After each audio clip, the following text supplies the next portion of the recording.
जाना पड़ेगा तो सब कुछ जाना पड़ेगा नहीं।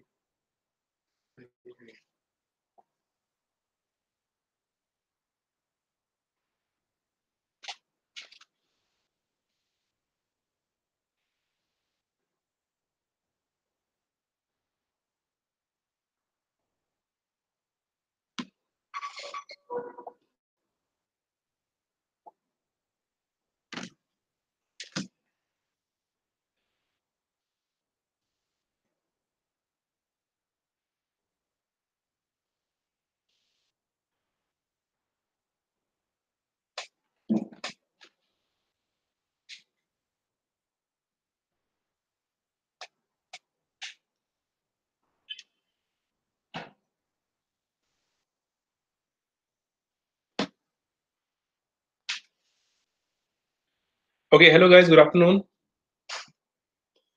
All of you, please type in your name so that I can understand who all are there in this session.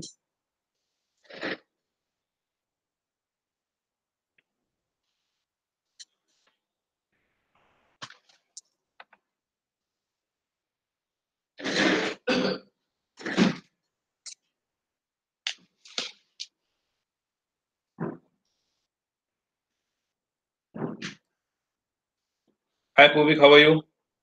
Ritvik, how is the preparation going on for board?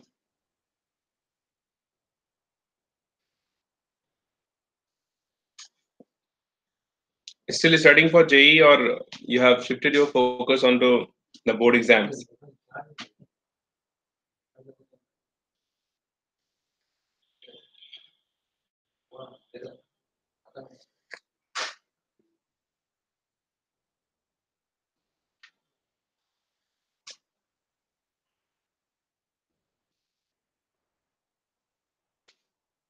So, okay, so when you are planning to start for board?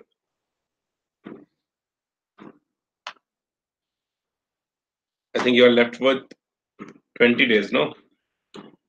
19 or 20 days.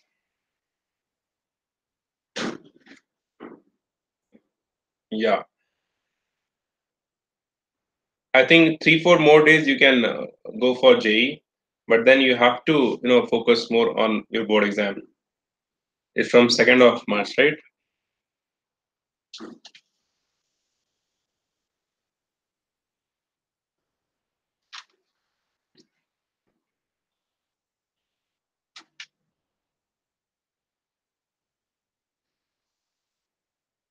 So for NAPLES boards are going on.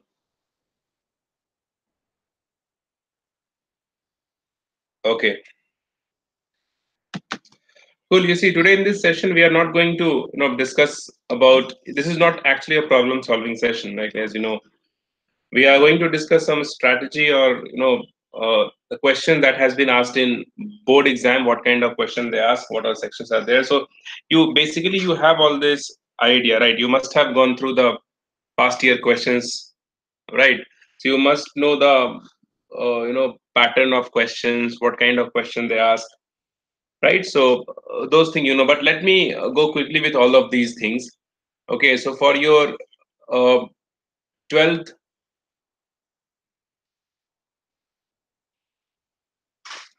board exam,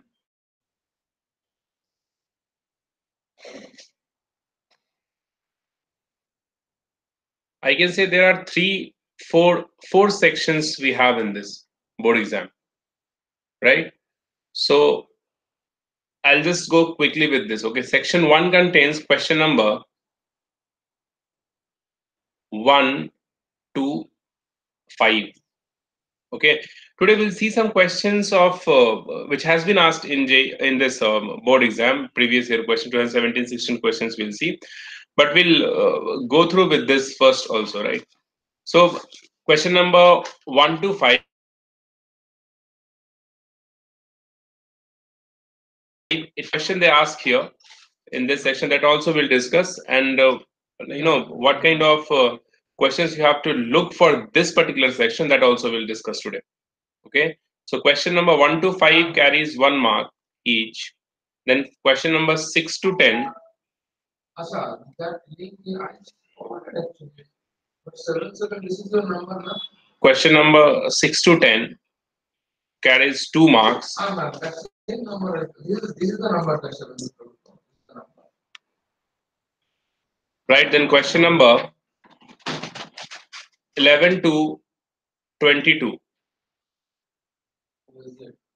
Shall I forward? 3 marks. Question number Yes, ma'am. 23. It's an abstract question, Yeah, right? that. Carries 4 marks. And then question number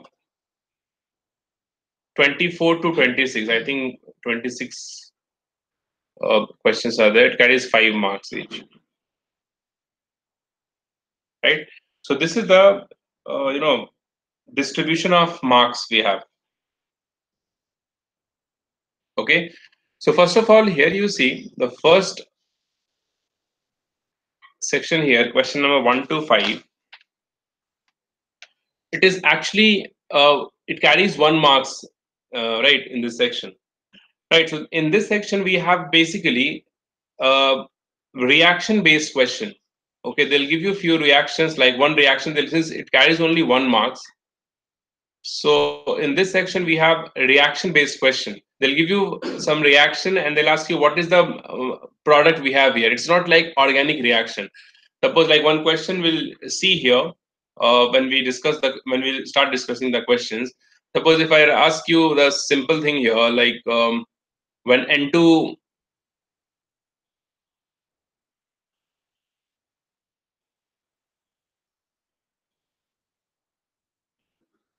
or if I write down when KMNO4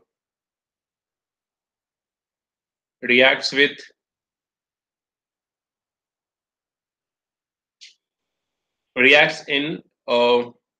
with some sulfate, with some salt in acidic medium, plus some salt if I write down and not I know the whole equation in acidic medium.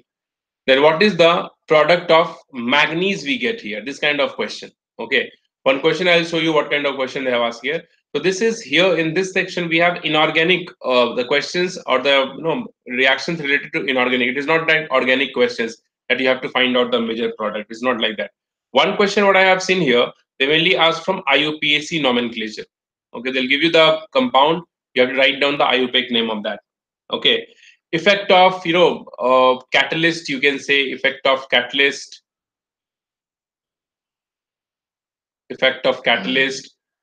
or I'm just giving you one example, okay, so that you can understand the type of question that they ask here. They can also ask you what is the effect of pressure in liquefaction of gas. Oh, sorry, that's in 11 plus.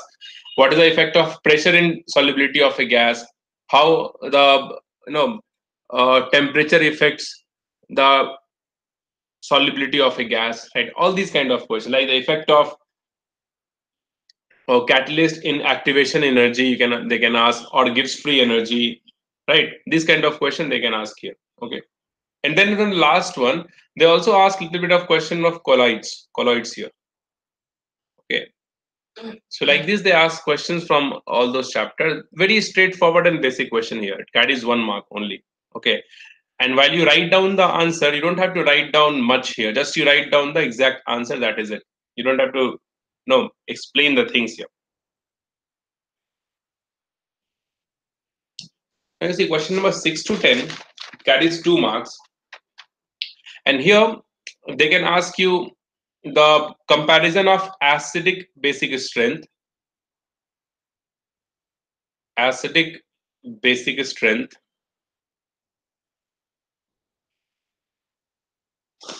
They can also ask you, like, for example, they can ask you the basicity of amines.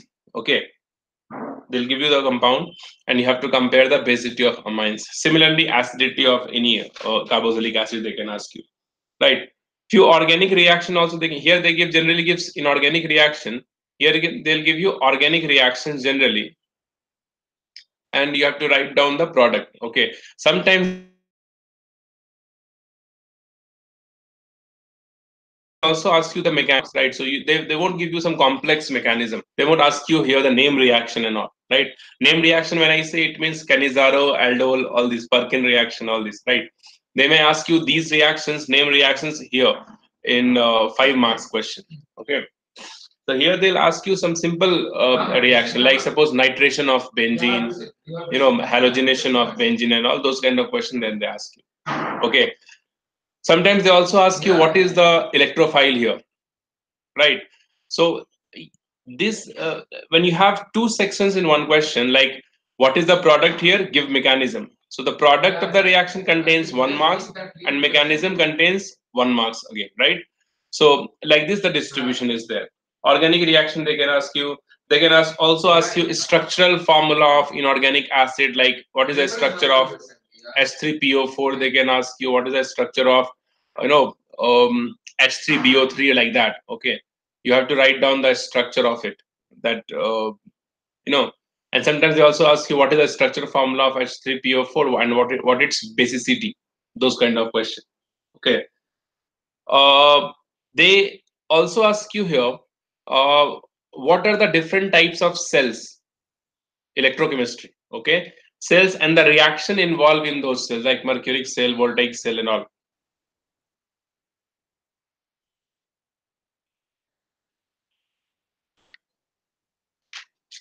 Right.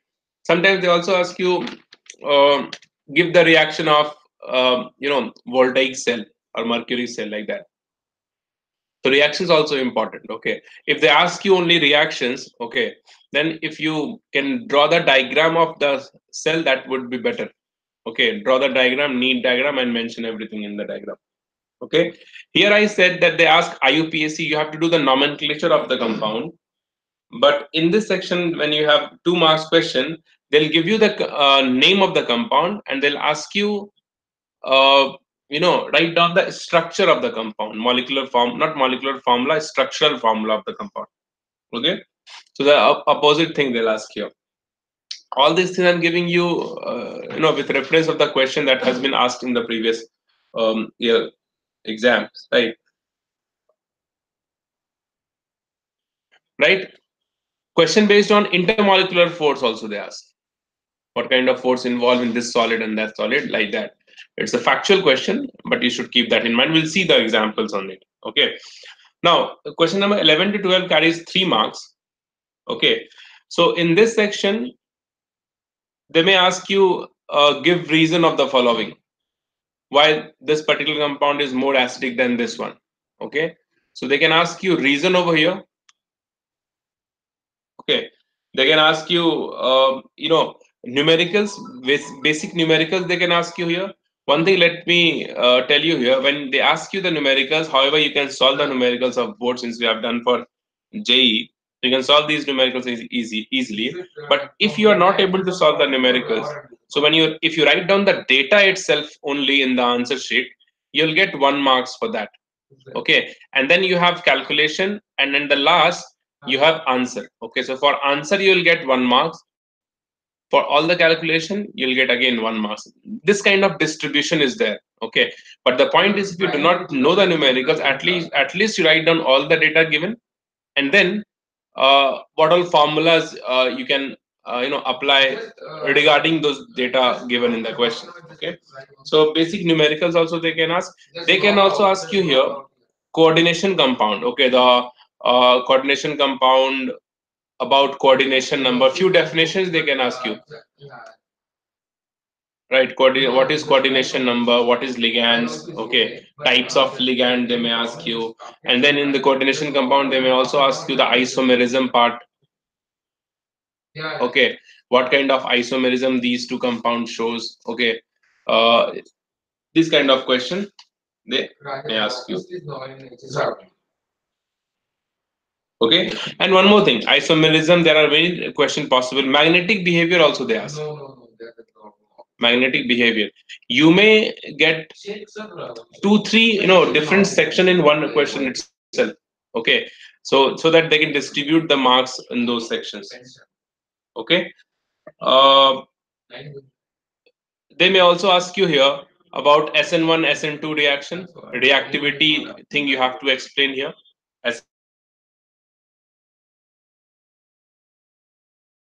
SN1 SN2, the difference between physiosorption and chemisorption. Right, this kind of question they may ask. Okay, Catalyst, about catalyst also they may ask you. Okay, and in like I said, in transition element, okay, or extraction, they may also ask you explain these terms, right? Froth flotation, zone refining, chromatography, this kind of question they may ask you, right? So this is section third. This is the abstract question. You will have a paragraph. On the basis of that, you have to answer those questions. 24 to 26 carries 5 marks, which is the most important, right? And in this, they can ask you many things. They can ask you numericals also here.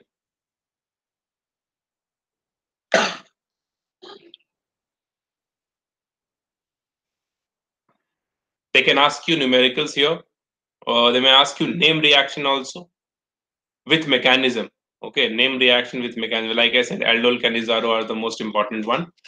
Okay, name reaction with mechanism. And like that, they also ask you a reason-based question.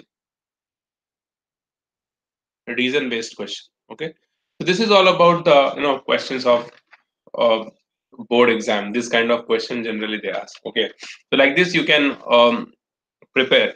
The point I'm trying to make here it is what, that the best way to prepare for board exam is to solve past, at least past 5 year question. If you solve past 5 years properly, okay, whether it is numerical or theoretical question, if you solve past 5 years, you can do very well, very good in your board exam. Why? Because if you solve this question, you actually covered all the portions. Okay, if you see, and what I observe, if you solve past year questions, 5 year questions, you will get 70 to 80% questions will be not exactly same, but you will feel like you have done this kind of question. Okay, data may be different from here and there, but similar kind of question. And one more thing here, like when you practice for this, so since you are in habit of solving multiple choice questions, where you scribble things in the question paper or your answer booklet, and then you mark option A, B, C, and D. Okay, so you have to come out of that frame of mind that here you cannot scribble. Okay, you have to explain things in a proper manner. Okay, like suppose for one question, if you have to write down the definition should always be supported by the examples. Okay, like if they ask you coordination number, right? You write down the definition of coordination number, and with one example, you can show that the coordination number of this metal is this in this particular compound, right? What is geometrical isomerism if they ask you? So write down the definition and then show that with an example. Okay, so that is always good to support your theory with some examples. That is always good, because nobody is going to read line by line of your answer. They just wanted to focus on the keyword, right? Like if CO2 comes out, it comes out with an effervescence, right? So that you have to write down, that effervescence word should be there. So those kind of keyword you have to keep in mind. That is the preparation that I think you need to do, because when you look at the question, you will feel like, okay, probably all the question conceptually, what is the question all about, what is the reason behind this. But here what happens, you have to explain those things in the words in the answer sheet. Okay, so you have to build your answer. You cannot go from here to there, right? Simply you have to narrate your answer in a proper way, so that anybody will, if they read, they will understand that what is the point you are trying to make. Okay, it should be in a proper manner, so keep that in mind. Okay, especially this 5 marks question, you must, when you if you have any practice paper or a previous year paper, you try to write down the answers, okay, properly. Like suppose you are writing down the test only here, right? So this habit you have to build, otherwise in the exam, and you have written exams in the school, so you must have that habit. But see some questions now.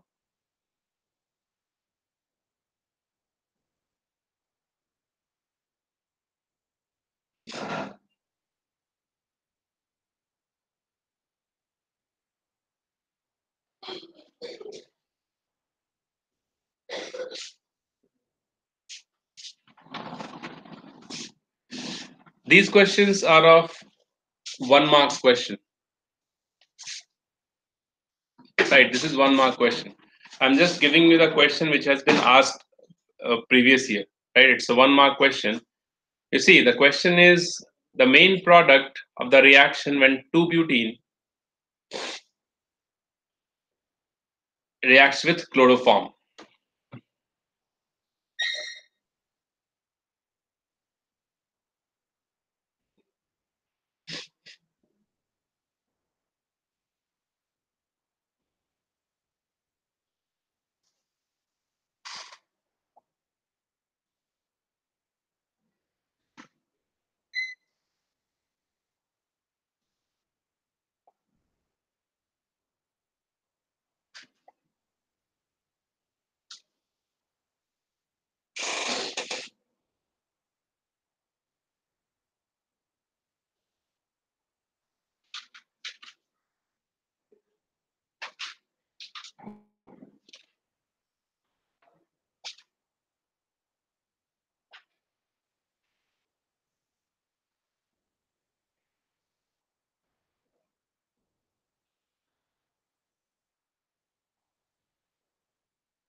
Just a second.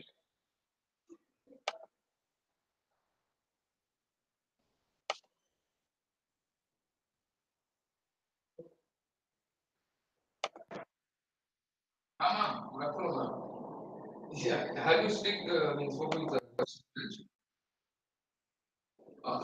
Dheeraj or Tushar sir? Okay. Yeah, I remember. I'll check. Okay, I forward your number actually that time. Yeah. Schedule he didn't send. He will send it. Okay. Can I have the student name, ma'am? One second. Sorry.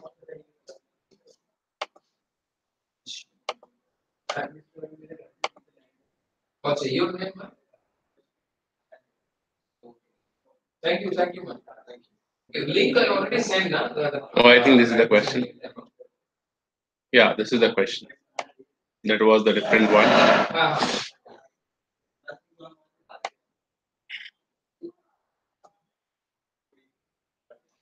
This one, Correct, correct. That he will send you. the 1 mark question. I'll just check. Thank you.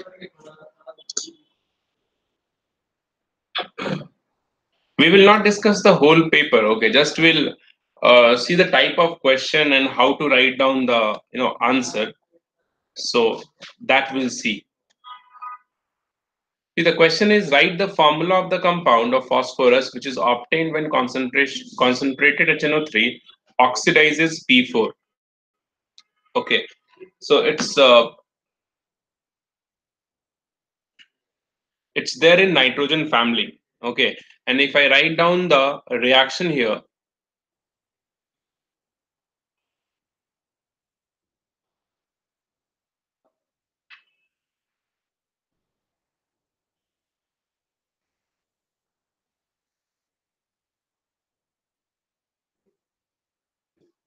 you see when P4 reacts with HNO3,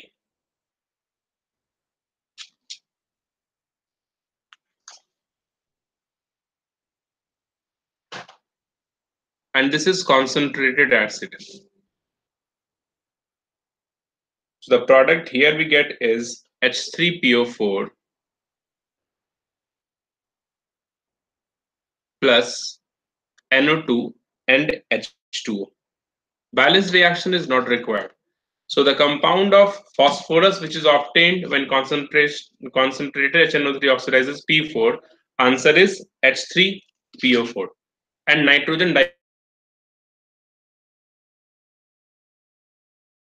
dioxide. Question was, what is the oxide of nitrogen we'll get here, right? So that's the question. If you take here diluted HNO3, you will get NO, nitrogen monoxide. So there are a few reactions of this is given, that dilute H2SO4, concentrated H2SO4. Those kind of reaction you must go through. Okay. So the product here, it will be H3PO4. The answer will be H3PO4. Right? First question you have, oh, you have already done. It's B. Let me check that. What is the question?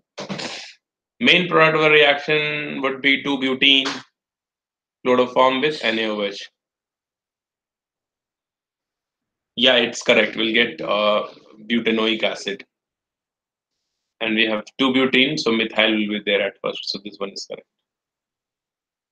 Okay, but that was not the board question. By mistake, I've given you.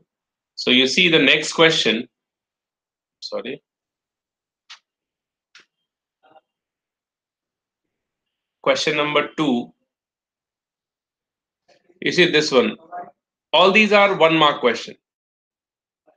Write IUPAC name of the following. Tell me, what is the IUPAC name? I think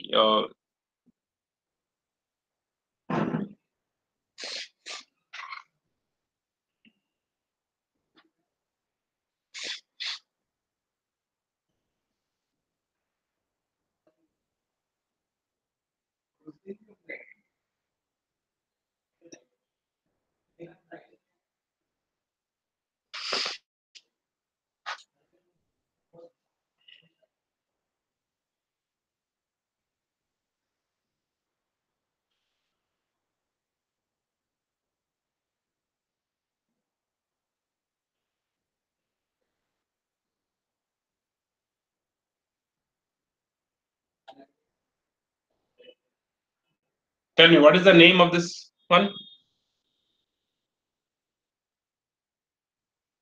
IUPAC nomenclature.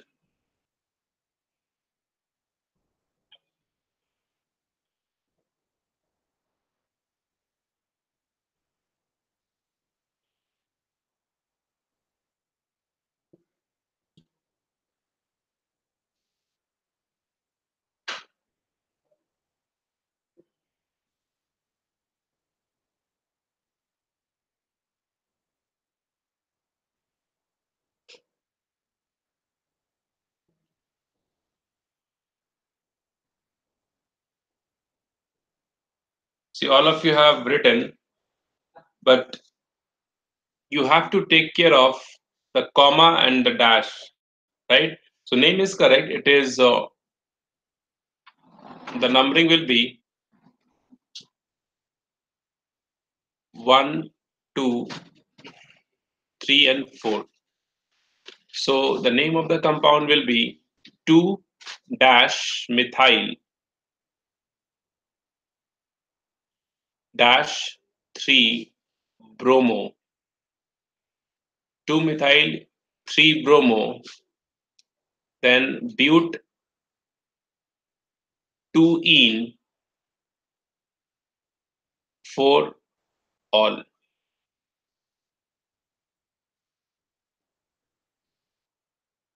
But 2 ene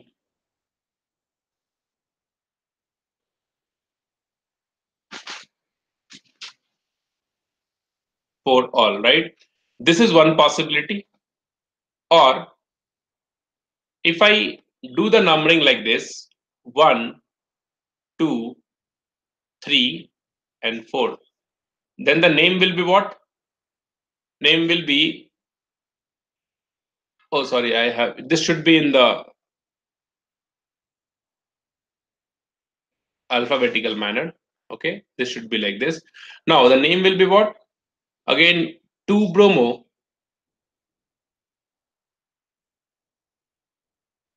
2 bromo, then 3 methyl, 3 methyl, but 2 ene 1 all. Correct?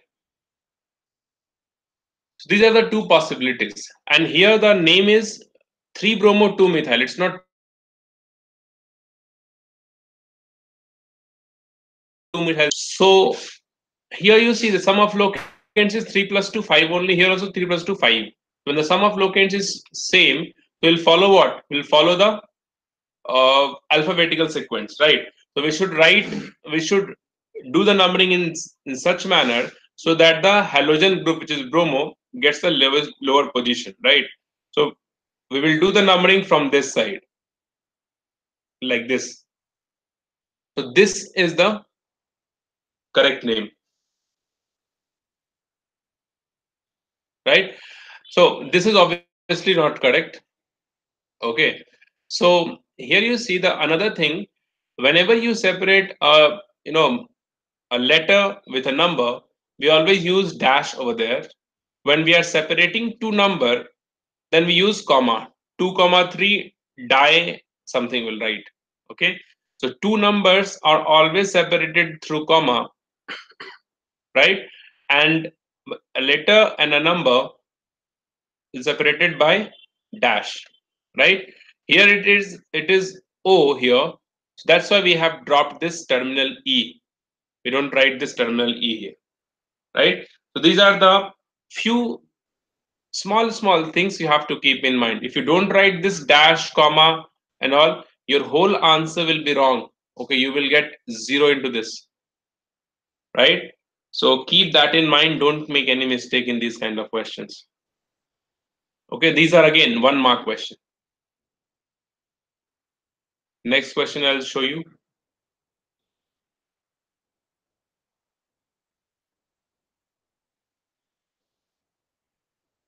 Tell me this one. Effect of adding a catalyst on activation energy and gives free energy of a reaction.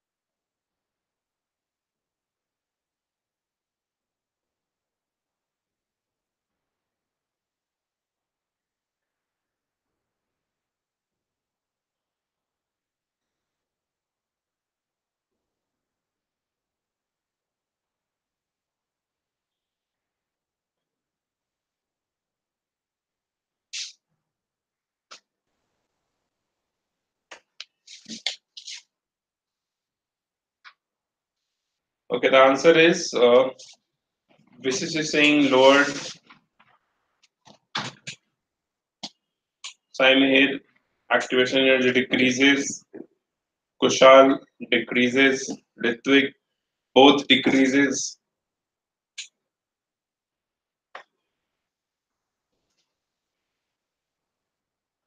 What about gives free energy?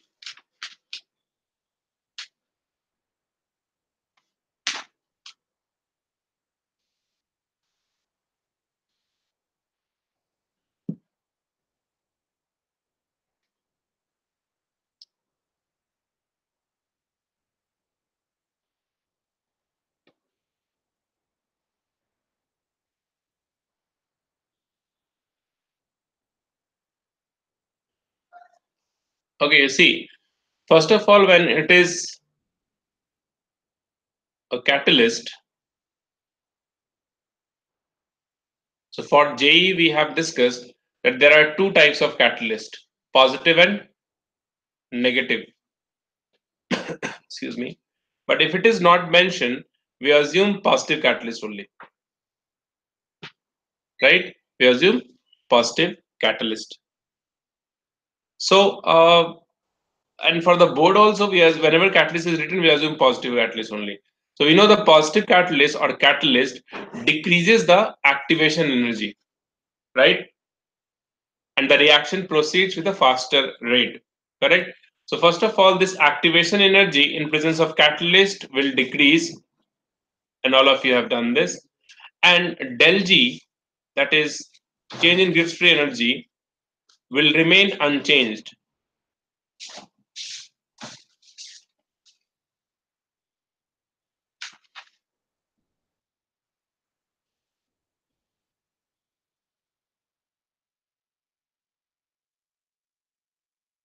Why it del G depends upon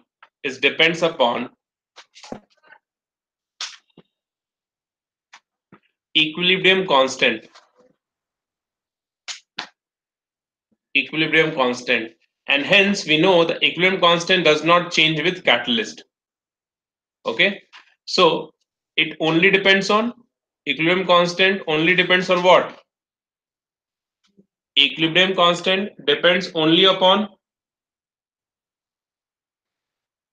tell me the answer. Equilibrium constant depends only upon temperature, correct. So if temperature is not changing, the equilibrium constant will not change. Okay, so obviously activation energy decreases and del G remains unchanged. Right? Answer is this. How many of you have gone through previous year board questions?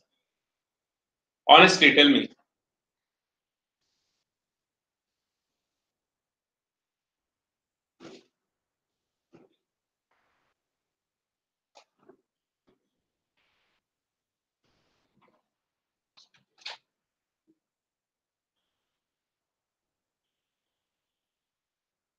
How many years have you seen?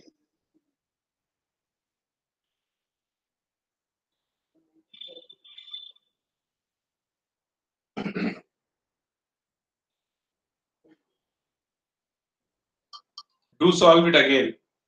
At least 5 years.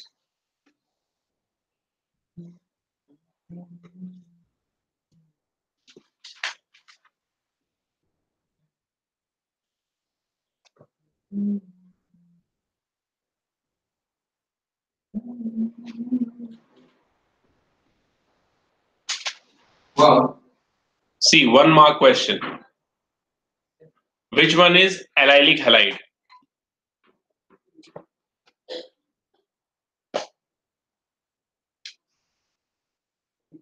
At least 15, 2015, 16, 17, 18.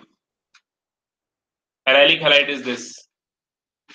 Okay, this is again 1 mark question.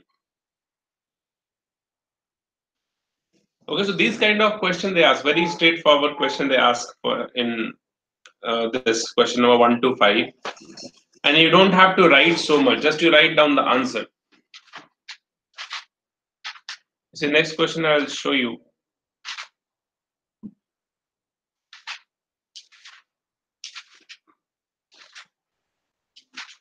See, this 2 marks question I'll show you.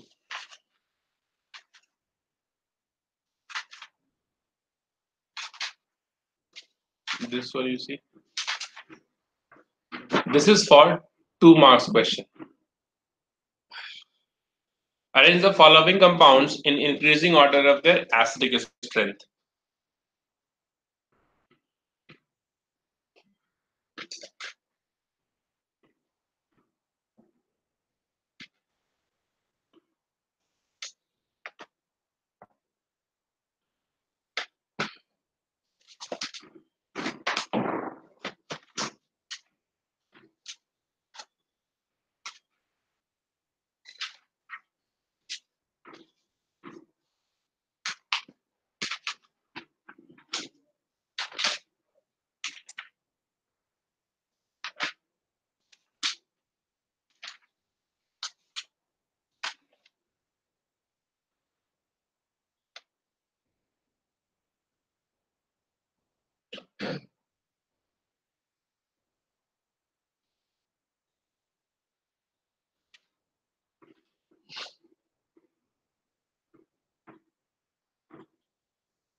Nitrophenol cresol.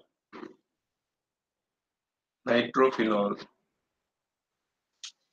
Is it decreasing or increasing order?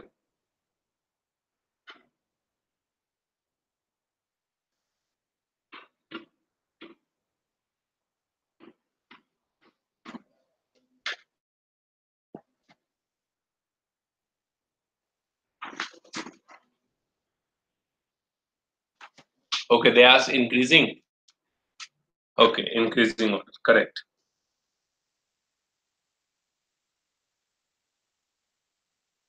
and cresol, it is in decreasing order. The question is in increasing order. Okay, so generally this is also correct, but generally we'll write down in left to right in increasing order. Okay, that's the thing.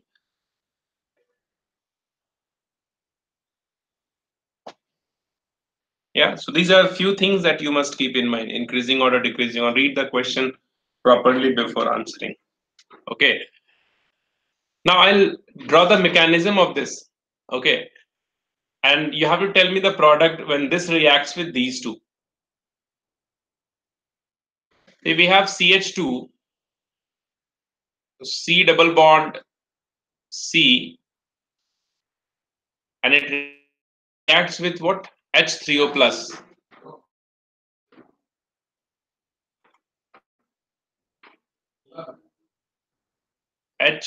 HO, H positive charge on it.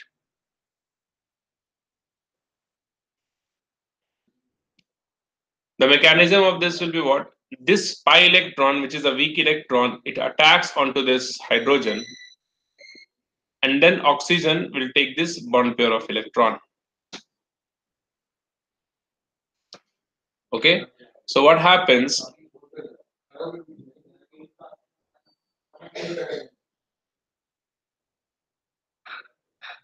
Positive charge plus H2O. This is what the product we have, which is nothing but CH3, CH2 plus.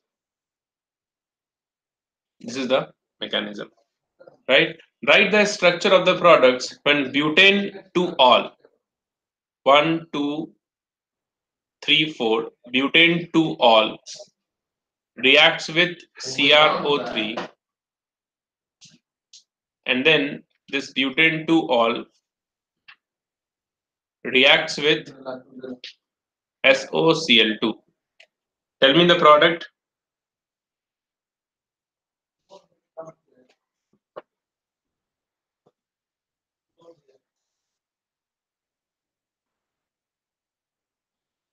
What is CrO3?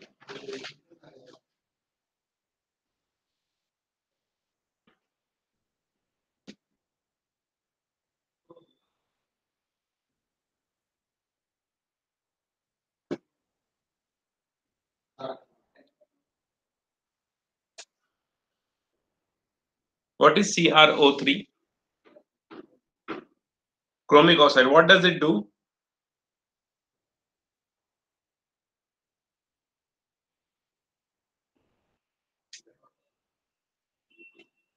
Purvi, what is that 2 chloroform butane?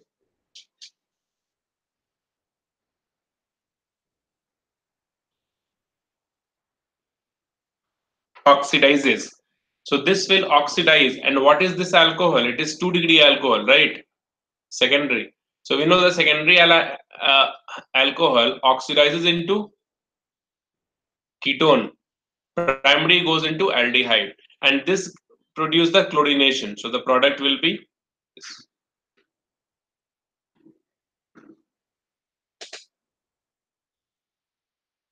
Yeah, right. All of you have got the right answer.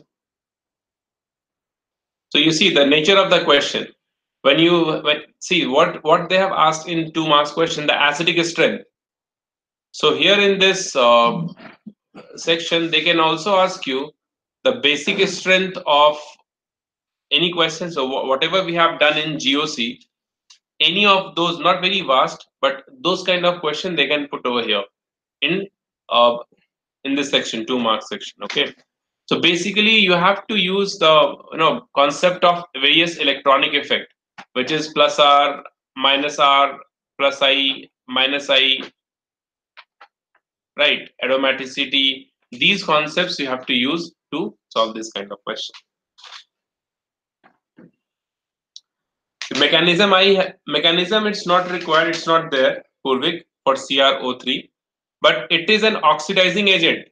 Okay, that is what we have to keep in mind. Like KMNO4. That those are oxidizing agent, right? K2Cr2O7. So this is also an oxidizing agent, right? So and we know that alcohol primary alcohol which is 1 degree aldehyde without any change in the number of carbon atom, any change in the carbon chain. If you have secondary alcohol, this converts into ketone, right? Partial oxidation. Otherwise, it finally converts into acid. That's the thing you have to memorize. So chromic oxide gives you partial oxidation.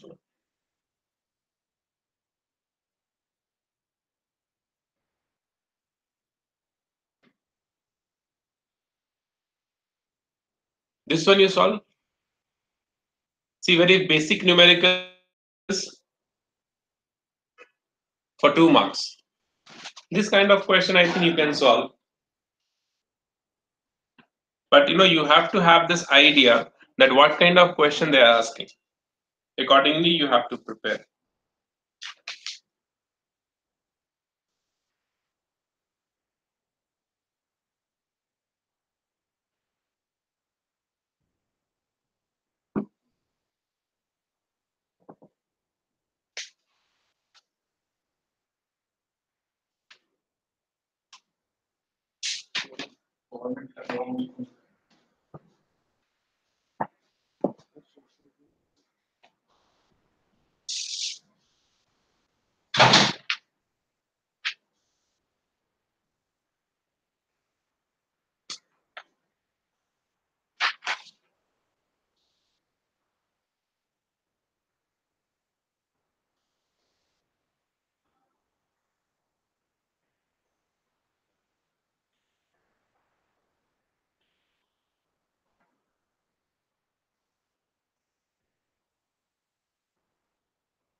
What is the answer? 4.5 10 to 1. How did you do this?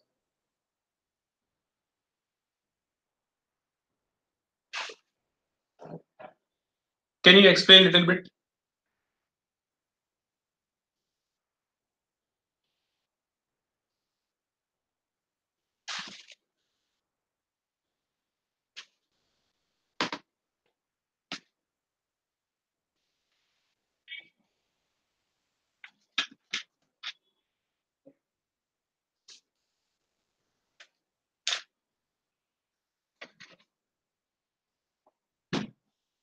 Yeah, correct.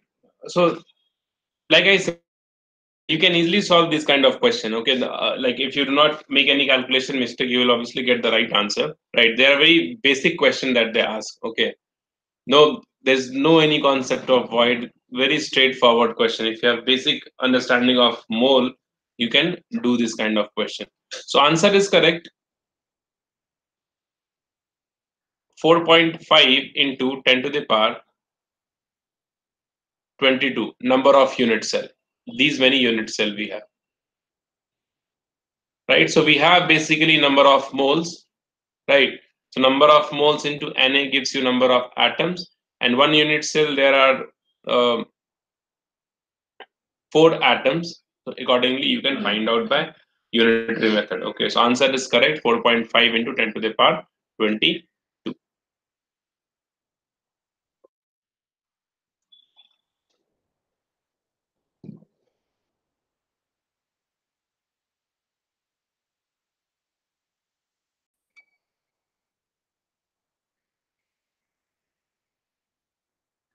What is this? Tell me. Write the name of the cell which is generally used in hearing aids. Write the reaction taking place at anode and cathode in this cell. Tell me.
Including no, she's not on that. I 2 times I tried. 2 days. 2 days gap.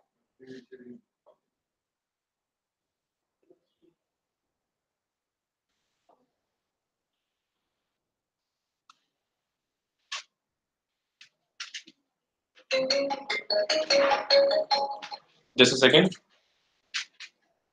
Hello.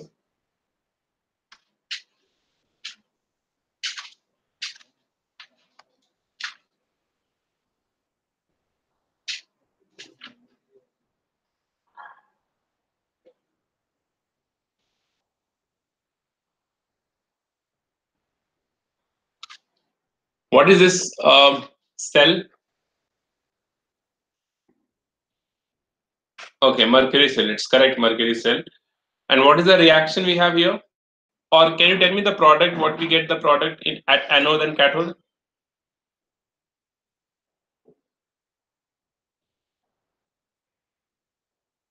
Mercury cell is right.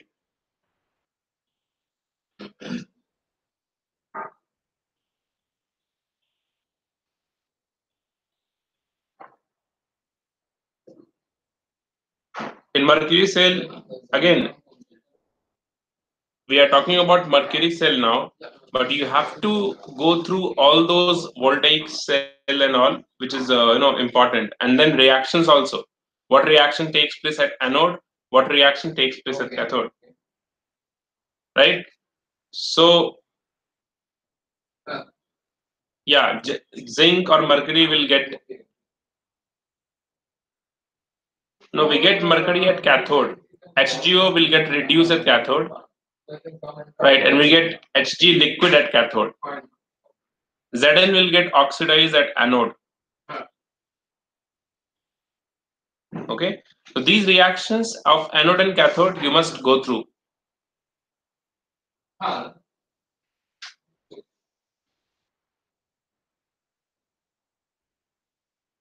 Correct. So it's not about only mercuric cell. All those cells which are given, when you go to the previous year question, you will understand which are important. Okay. So for all those cell, uh, anode and cathode reaction, you must remember. Yeah, correct. So that's what you have. It's there. The reaction is given in NCRT. Okay. Reaction is given in NCRT. Okay. This is again one type of question that we have, which they ask in the exam. Another one I'll show you.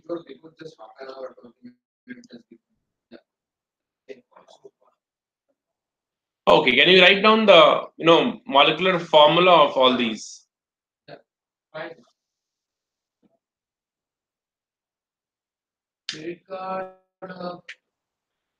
So that option is not the right check.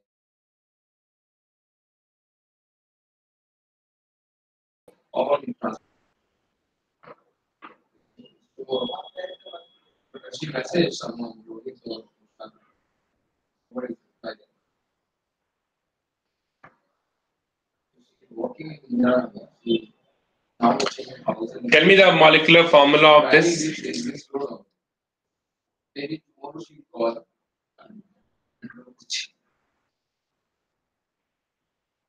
How much is the 552,800 something?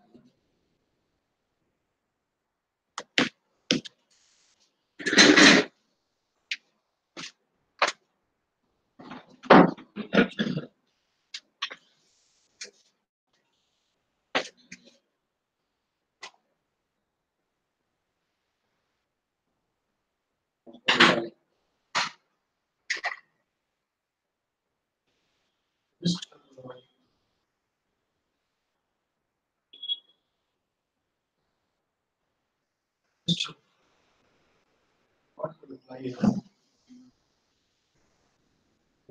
Today evening and speak to them. And you just mention my name on that. Yeah, sure. When I speak, I'll let her know. The confusion will come, not that.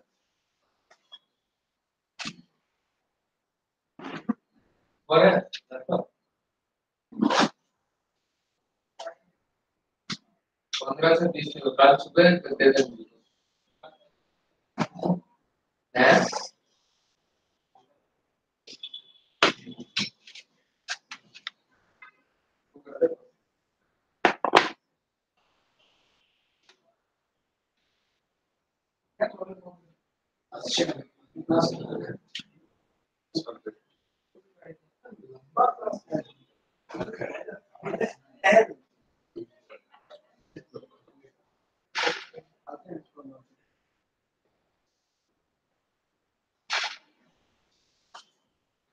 Done. Sodium dicyanido orate. What is this orate?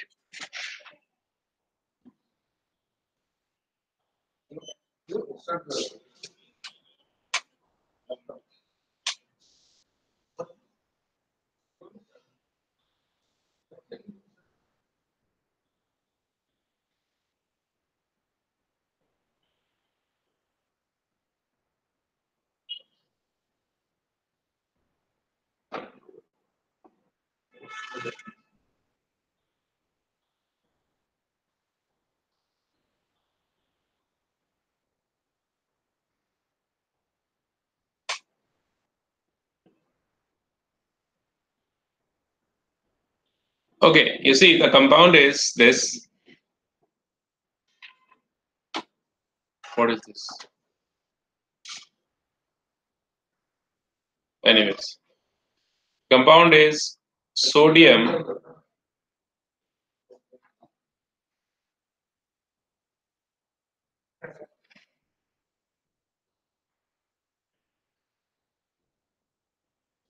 orate, and that is 1. So what is this 1 represent? This represent the oxidation state of metal. So whenever you write down the formula, you just cross check what is the oxidation state of metal you are getting in that formula. Dicyanide. Why we have written this ido over here? Can you tell me why this ido is there?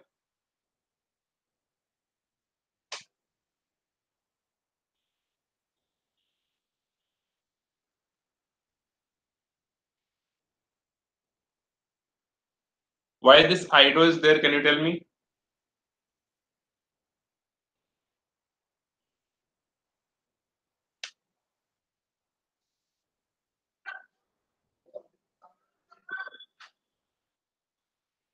Why it is not ide, dicyanide orate?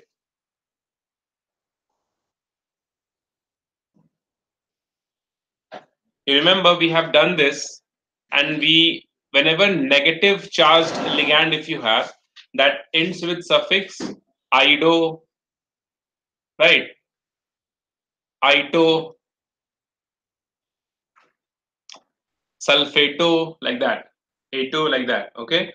So negative charged ligand always ends with this, like this. Ido, ato, ito.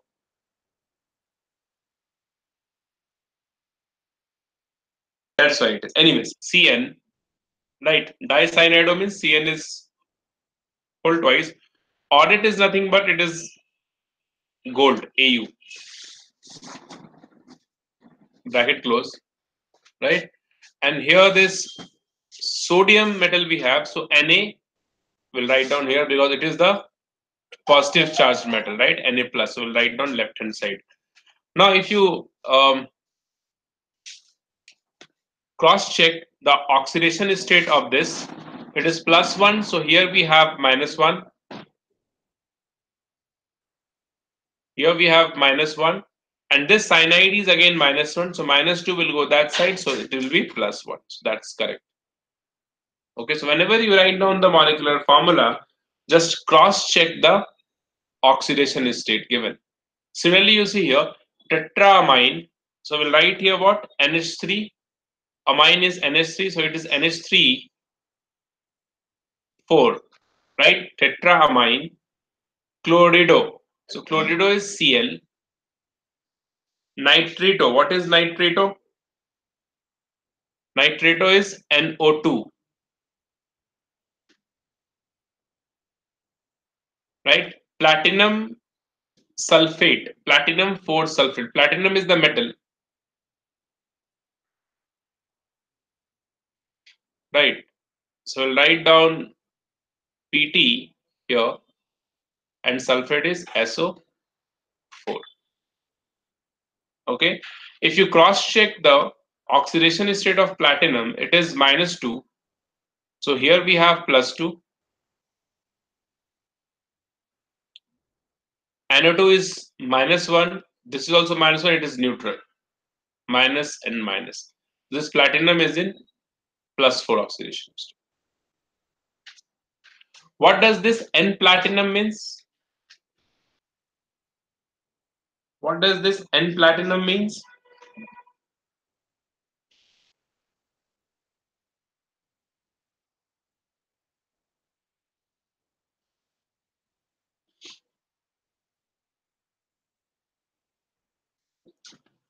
What is this N platinum means?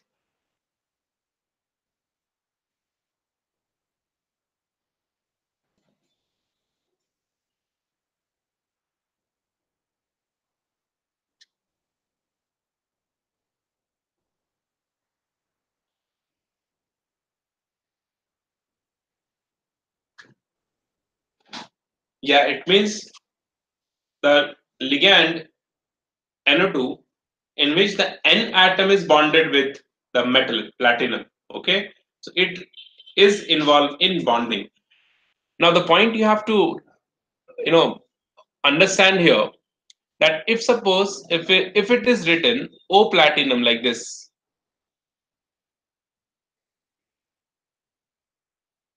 O platinum, then instead of writing down NO2, it's always better to write ONO. So this will be wrong in that case. It means nitrogen is involved in the bonding, right? So when O platinum or any other metal is written, then better NO2 you write like this ONO. It means oxygen is the donor atom here. It is involved in bonding,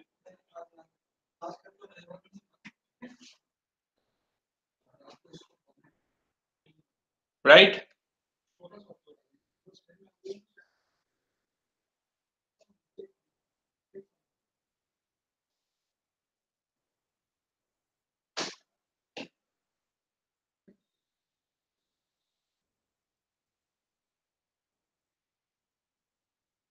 This one.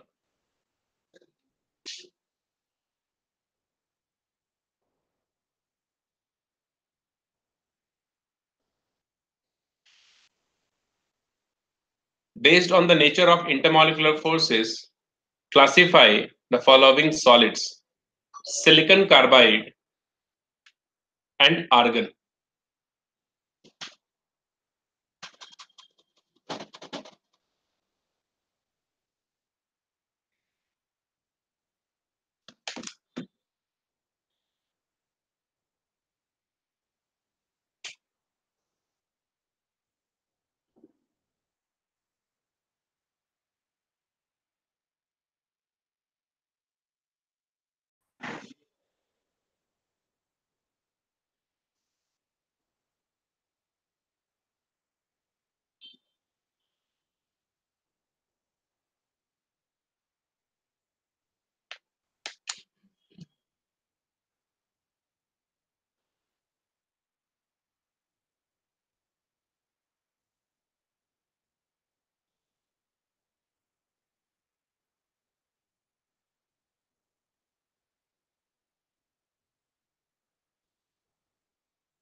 Silicon carbide covalent. Silicon carbide covalent argon molecule. Okay, so argon is molecular solid, fine. Silicon carbide is covalent solid, that is also fine. But what is the difference between this silicon carbide and molecular solid?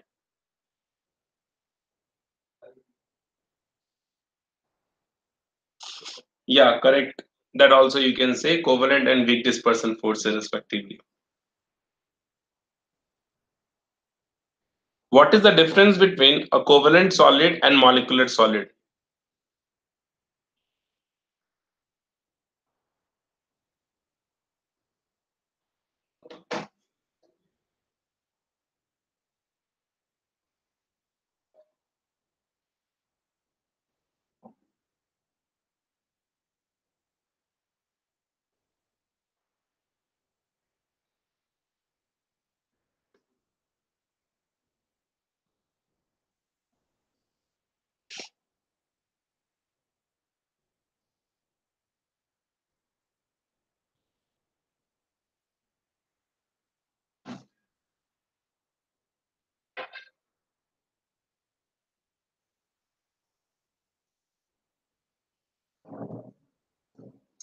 Okay, see, silicon carbide, your answer is correct.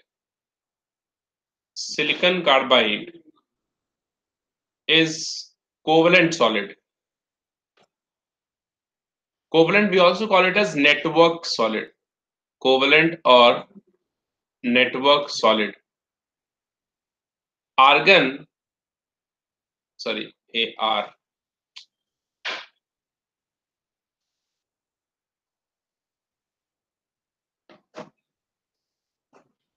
Argon is the molecular solid. Molecular solid, right? And Sondanya here rightly said, because this molecular solid, it actually contains the intermolecular force here we have in this kind of solid is London dispersion force.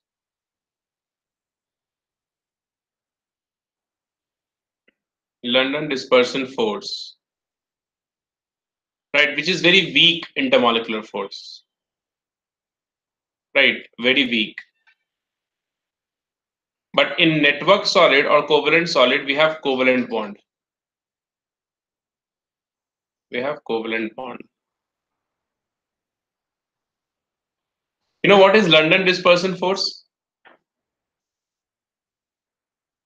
What is London dispersion force?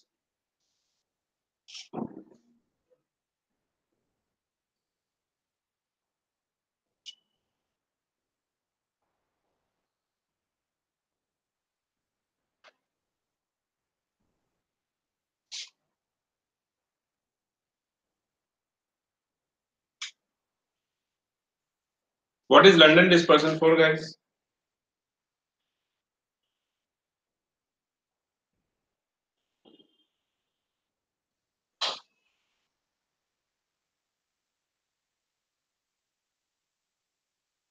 Second one is correct, Purvi. It get oxidized. Zinc get oxidized, forms Zn plus 2, which is yellow. Correct. But what is London dispersion force?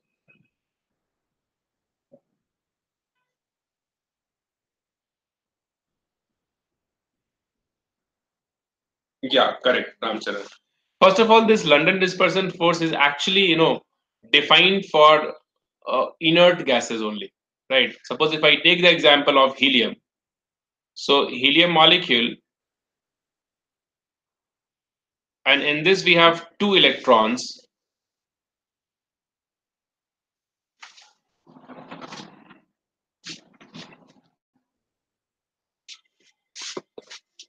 right? And both electrons are revolving around the nucleus,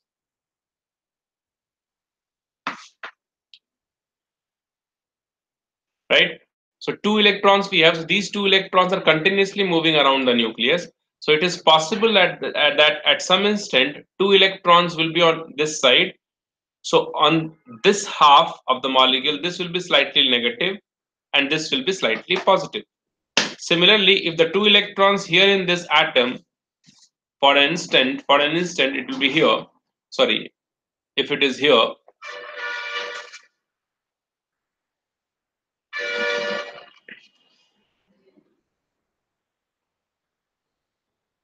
right?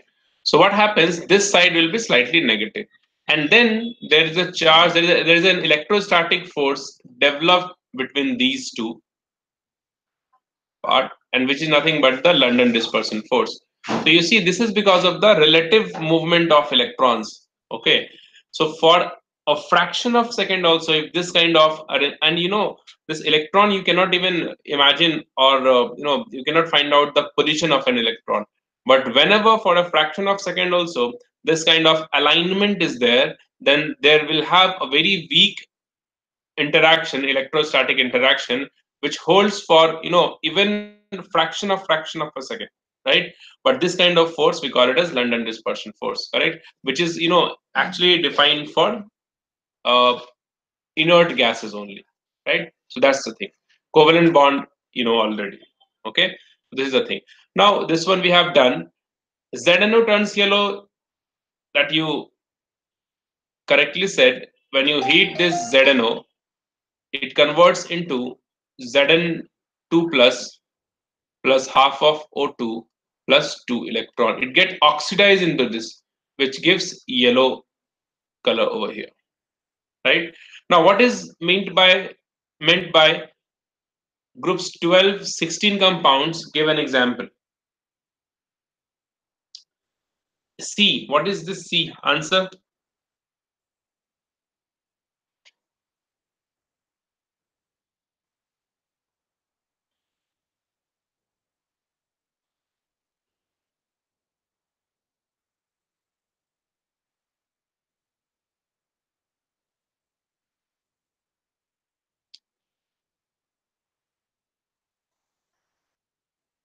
Yeah, it is semiconductor like ZNS, CDS, all these elements. This gives semiconductor. This is because of oxidation.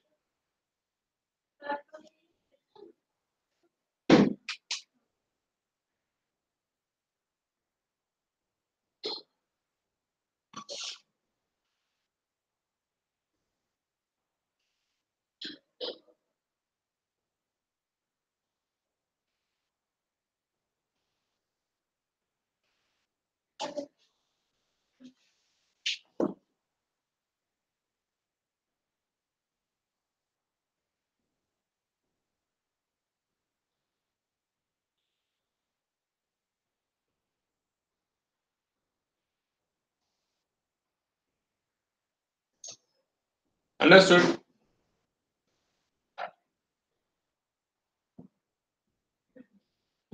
Understand. Okay. Full, you can see the question is what is meant by the groups 12 and 16 compounds. See, actually, you take elements of group 12, right, and elements of group 16, and the compound that you get here by this,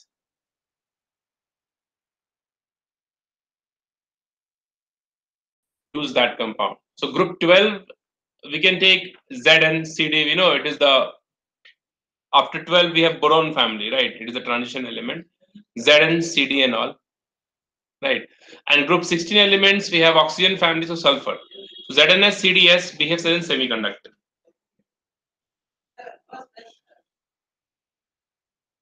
Understood?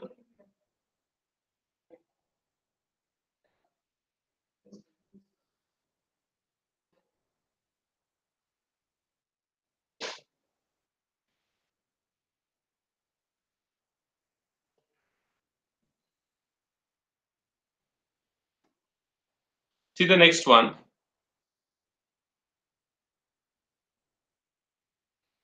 One thing you just okay,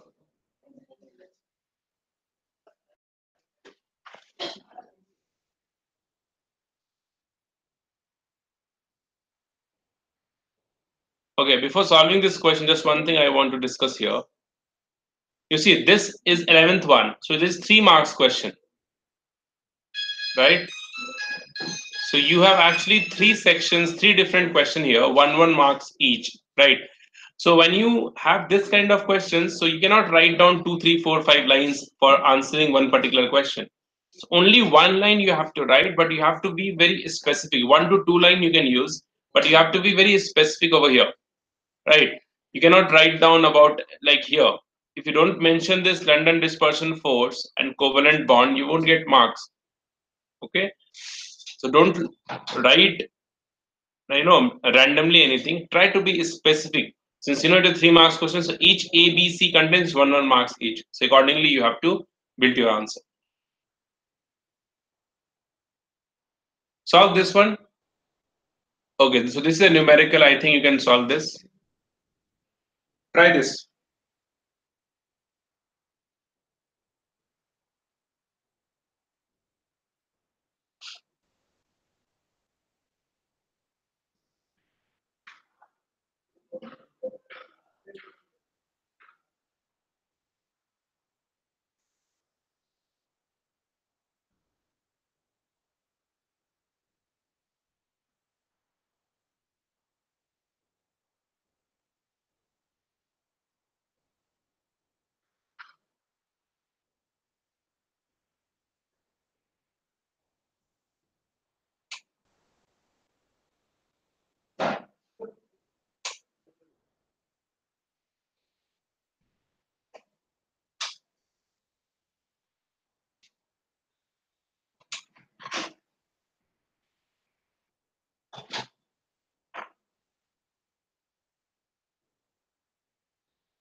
Done. 45.54. Visis, do the exact calculation. Don't approximate all this. You won't get marks here.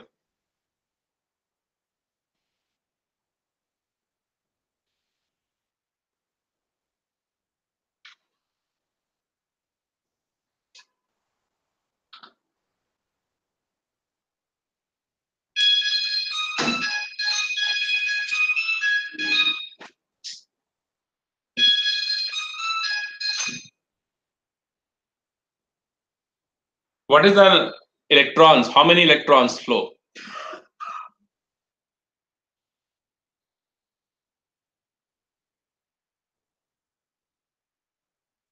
Answer is correct. 45,548, it's correct. But what is the electron flows? Option B. Sorry, question B. बोलिए ना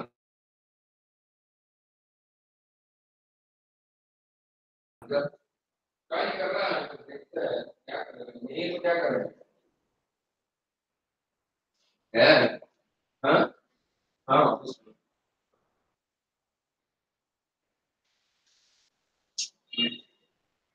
अगर अगर पैसा नहीं हो तो कहाँ से करेंगे आप ही बोलिए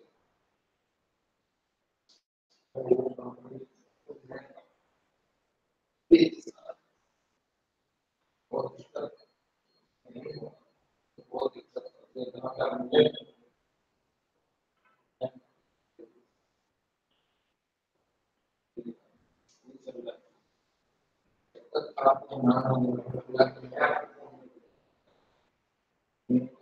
Only two electrons. Only two electrons. Simon, what happened? Check.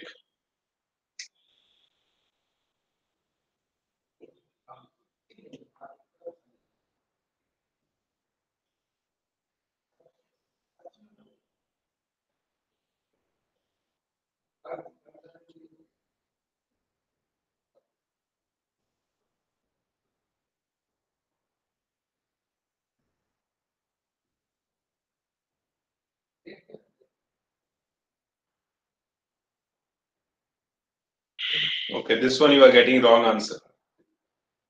Okay, I'll do this. Wait. See, first of all,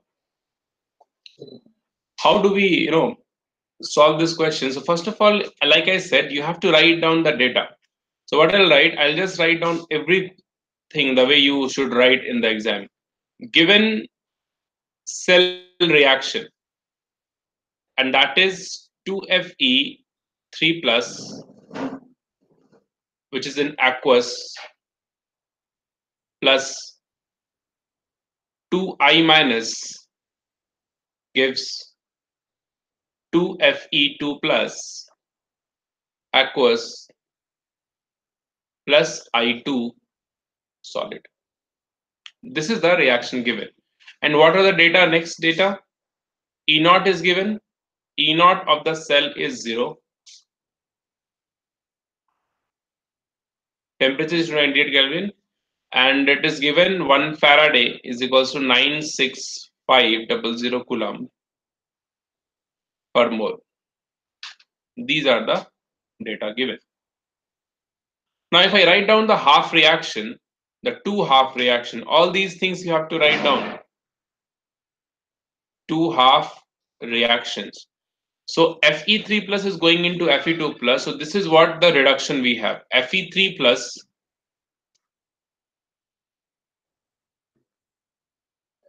right is going into 2Fe2 plus. 2Fe3 plus we have here. So this will take 2 electrons here. So 6 minus 2 is equals to 4.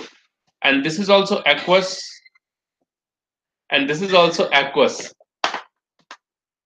Right? This is also aqueous, correct? So you see the number of electrons involved here is 2. Now then another reaction is what? 2I minus, and it converts into I2. Correct. So this has to lose 2 electron. So, oh sorry. So when the number of electrons involved here is 2, n value we get. Right? So, and all these, state also you have to write down. I minus is in, it's not given in the question. It is solid, so I'll write down solid here. All these things you have to write down. This is how we write down the two half reaction. Now we know del G is equals to standard gives energy. Del G naught is equals to minus NF E naught cell. All these values you substitute here, you will get the answers. Whatever you get, that is right. Okay, so all these data you have to write down. Now, how many electrons flow through a metallic wire if a current of this, again, for question B, again I'll write down the data. So I is equals to 0.5 ampere. T is given is equals to 2 hours, right? So 1 Faraday, again, this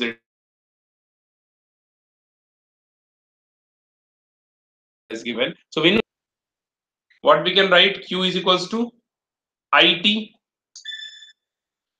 right? Q is equals to IT. So that will be equals to 0.5 into 2. Okay. So this is the charge we have. And if it is in R, right? So better we convert this into seconds, so into 3600. So you will get the charge here. So what we can write that if any electrons, okay, 96500 Coulomb of charge. Okay, two things you have to understand here. We take time always in second here, right? And this is the Coulomb we have. 9650 Coulomb of charge when passes through the the number of electrons in this case will be Na electrons, 6.02 into 10 to the power 23. Correct? But how many what charge we have here? 36 into this. So these many charges is nothing but 3600 coulomb itself. So 3600 coulomb charge gives you Na divided by 96500 into 36. So this is 3600 coulomb. Okay, so when you solve this, you'll get the answer, and here the answer you will get is around 2.246 into 10 to the power 22 electrons. This is the answer we get.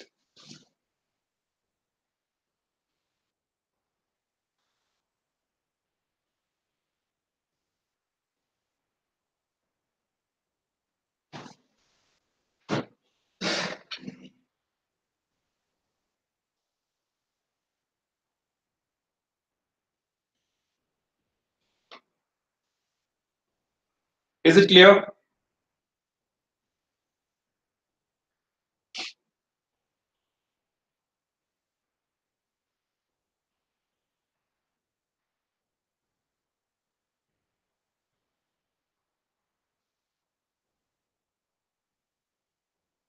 Okay, so you always remember the definition of coulomb. Okay, 96500 coulomb of charge is the charge when any electron passes through.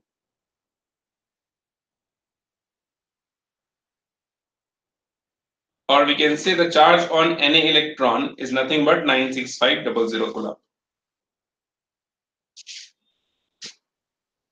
Right?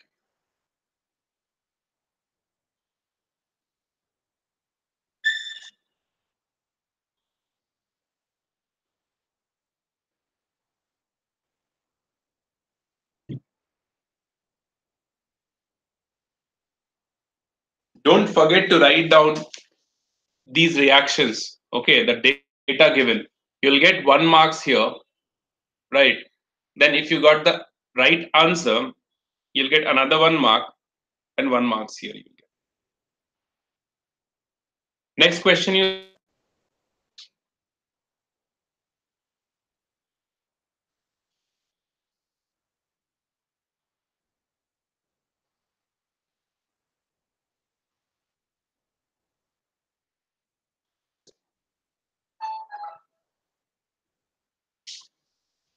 tell me this one.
Hello.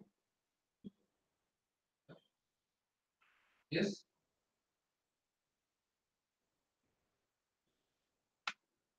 Hello.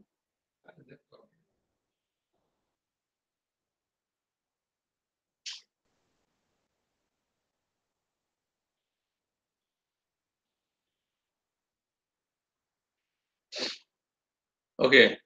What type of isomerism is shown by the complex? This linkage, correct. Yeah. Next one, B. So 1 marks in this. I have done this question in the class.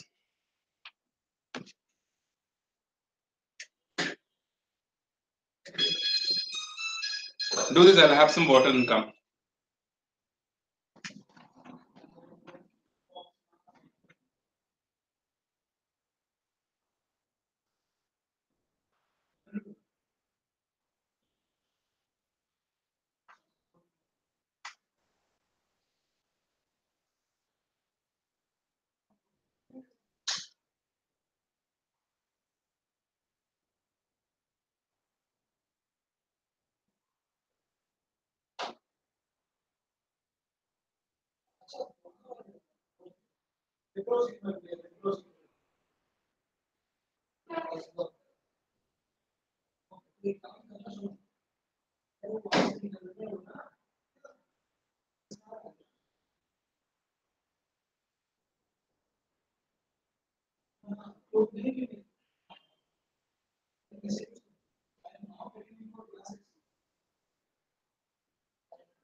Okay,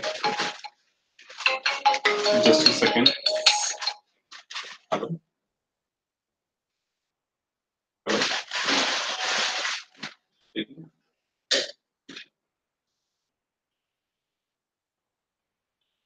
Tell me.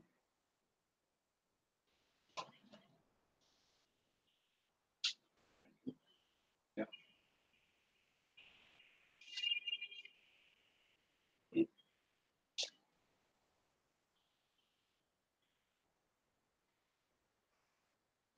No, no, I'm not. I understand actually. I am not in need actually, man. That's the thing. It's not at all required. Thank you.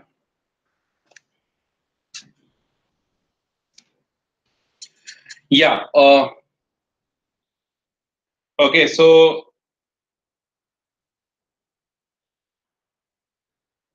just a second. Link is done, but we have to draw the box diagram and pairing electron means and this pairing. Okay. Why is that pairing and there's no pairing? Cn is a strong ligand. Correct, Vishish. Cn being a strong ligand and Cl minus is a weak, so Cn will initiate pairing of electrons opposing the Hund's rule. No free electron. Yeah, correct. So yeah, it's correct, Vishish. Right. Okay. I have done the same question in the class. You can go through. You should have the information of strong and weak ligand. Which ligands are strong? Which ligands are weak? Okay. So generally, when oxygen and nitrogen are the donor atom, ligands are strong ligand. General thing we have is this, right? What is the answer for the third one? C. Why are low spin tetrahedral complex?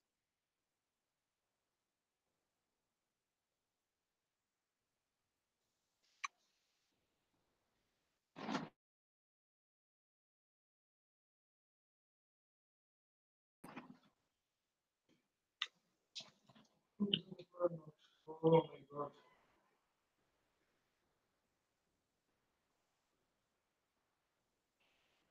See, in tetrahedral complex, what happens? The orbital energy, or technically, if you want to say, the orbital spinning energy is not sufficient enough, and hence the pairing does not take place. Okay. Generally, low spin complex we observe in octahedral complex. Okay. Why? Because in tetrahedral complex, the orbital spinning energy is not sufficient, and hence the pairing of electron against the Hund's rule does not take place. Yeah.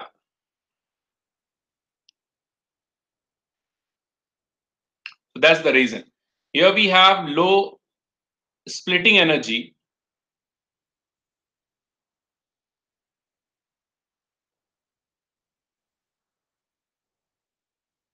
Splitting energy, and hence the chances of pairing against the Hund's rule is very less or rare. That's why we don't observe low spin tetrahedral complex. Correct?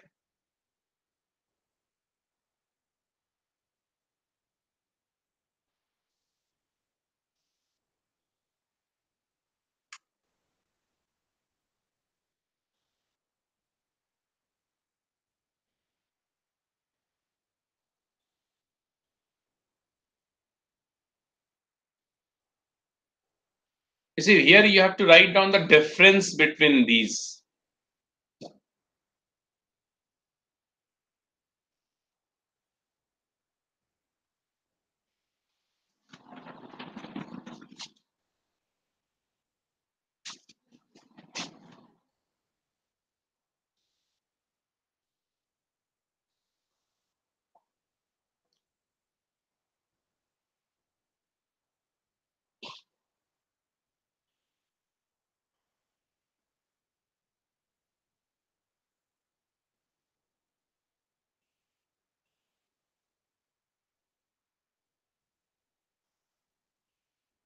Again, you see, this 14th number is for 3 marks, right?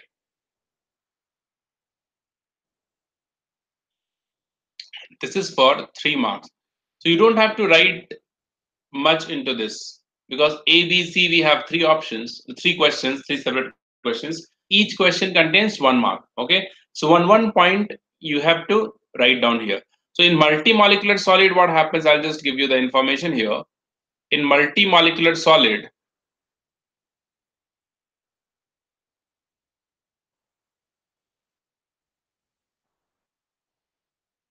in multimolecular solid, the aggregation of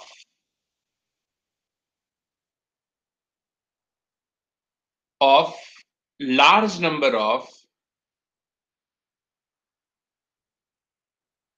molecules or atoms okay, but in associated colloid what happens, we'll have large number of ions, not atoms or molecules. This is the difference we have, right? So in associated colloid we have ions. You can memorize like this. Water is an associated liquid. Why is it an associated liquid? Because we know there is an hydrogen bonding possible, right? So it is delta plus, delta plus, delta negative, right? When it is associated with another oxygen molecule like this, so here also we have delta negative, delta positive, and delta positive. So you see, there are charges present here. So this we can consider as an ion, which is not exactly true. But to memorize this, you can understand. Associated colloid means it is related with ions. Multimolecular molecule is what? Molecule is molecular and it is not a charged species, right? It is neutral. So it can be an atom or molecules, right? Coagulation, you know already, it is settling down colloidal particles. What is peptidation? The conversion of precipitate into colloidal solid by adding a small amount of electrolyte. Okay, peptidation, when we add a small amount of electrolyte into it, coagulation is the settling down of colloidal particles.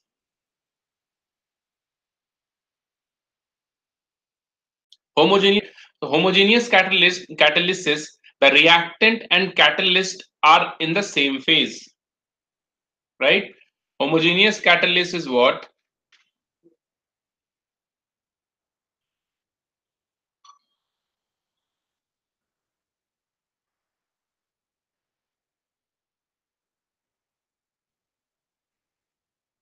The reactant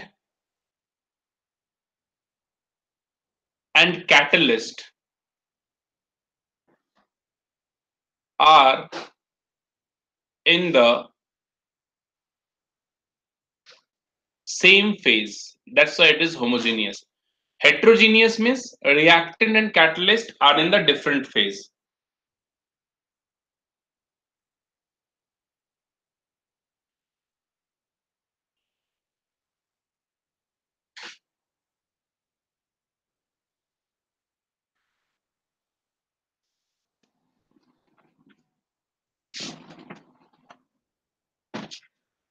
Okay. So these things, dispersed phase, dispersion medium of milk. What is the answer of this? Dispersed phase, dispersion medium of milk. The dispersed phase is liquid here, and dispersion medium is also liquid. Both are liquid.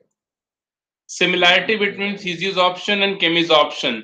I have done this in the class. You can go through. Write the chemical method of which this sol is prepared from FeCl3.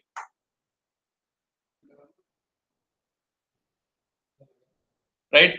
What is the similarity between these two? You can write down. These are the surface phenomena.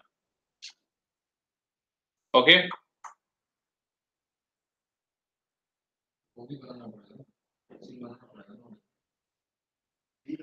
This FeCl3, it is prepared by the hydrolysis of FeCl3. Right. This is a lyophobic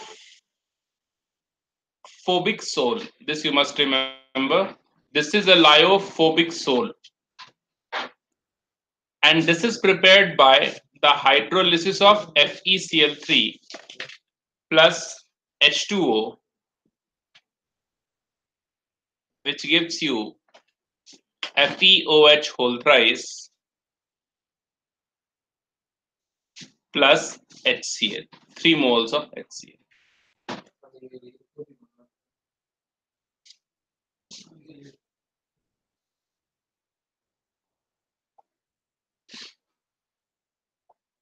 You see, you are getting one question from this surface chemistry, right? So all these things you have to memorize.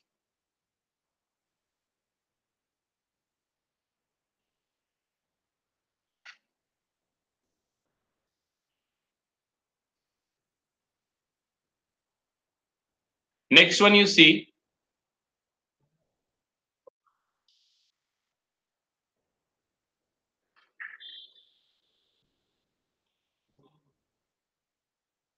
okay, again, this is a numerical question. So you see, this is the second numerical question we have here, 3 marks. Okay, so so roughly around we'll get 2 to 3 numerical questions in this section, 3 marks question.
Solve this with the proper method.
क्या बात कल बोला तुम बता अभी बोला ये please जाओ ये पागल हो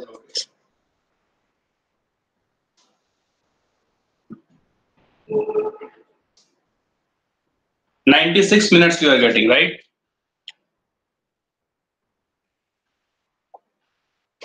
Okay.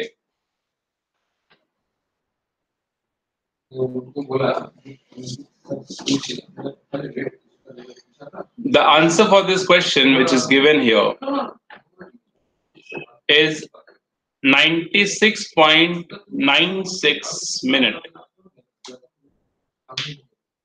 So if you write 96, you won't get 1 mark over here. Okay, for 96. Always do the calculation up to at least 2 digit. You see the question, all of you have done, all of you have got the answer. What you have to do, suppose initially if I assume 100, right? So when 25% decomposition is there, so 80 is what? 75, 100 minus 25. And then we'll find out T is also given 20 minutes. So we'll find out K. Right, we'll find out K with the formula, which is 2.303 divided by T log of A naught by 80. A naught by 80. This K will find out from here, and then again we'll use here in the second set of data, right? When 75% of the reaction is completed. Okay, like before starting this, you have to write down again properly that let the initial concentration is 100 and concentration after time t according to the given question is 100 minus 25% of that will be 75. Time given is 20 minutes. Don't forget to write down the unit also here. Like any terms without unit you don't write. Always keep this in mind. Unit you have to mention. Okay, so from here you'll get K, and then this K will use for the another set of data, which is nothing but T is equals to 2.303 divided by K log of A naught is 100 and 80 is when 75% complete, it is 25, right? So here it will be 2.303 divided by T log of A naught is 100 and 80 is the concentration left. So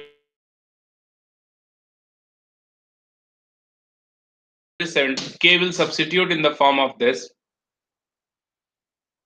which is nothing but 2.303 log 4 divided by K is, oh no, we'll substitute, this will not get. K you calculate from here, substitute here, you'll get the answer, you'll get 96.96 minute. The point is, the questions are easy, you can solve this, but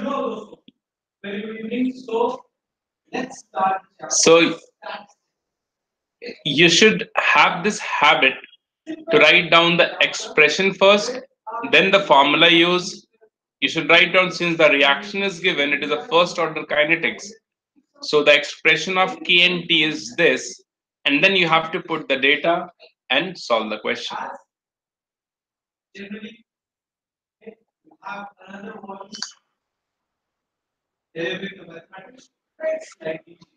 Okay, so all of you who got 96 minute, you won't get 1 mark for this because they won't consider this as the correct answer. The correct answer is this. So don't round off here. Okay, this is not the objective question. Don't round off.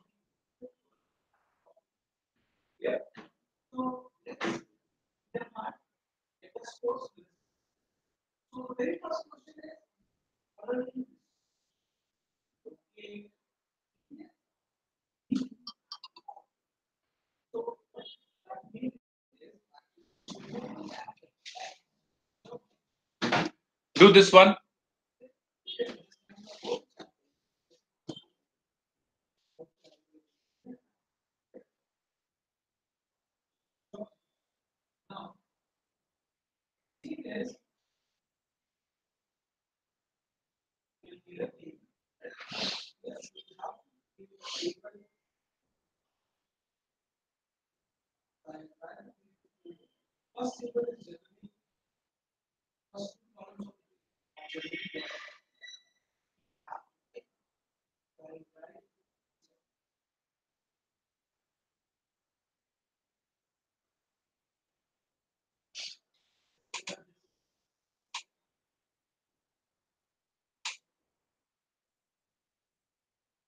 Remember, this is CH3COOH. This compound is actually CH3COOH. Don't forget that. It's CH3COOH.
Done. What happened? Tell me the answer.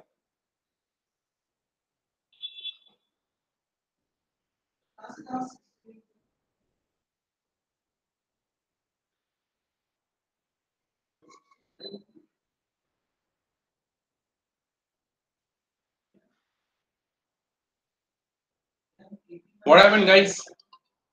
See, first of all, the reaction is acid when reacts with NH3, right?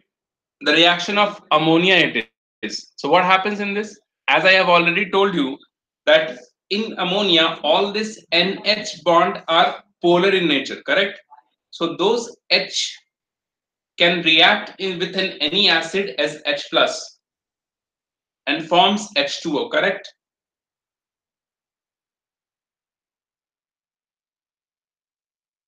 So with CH in the acid, the lone pair of oxygen will take H plus from NH3 and forms H2O and convert into amide, that is CH3CONH2. Acetamide will get first and then we'll get ammonia. Okay, so I'm here got acetamide, ammonia and ammonium chloride.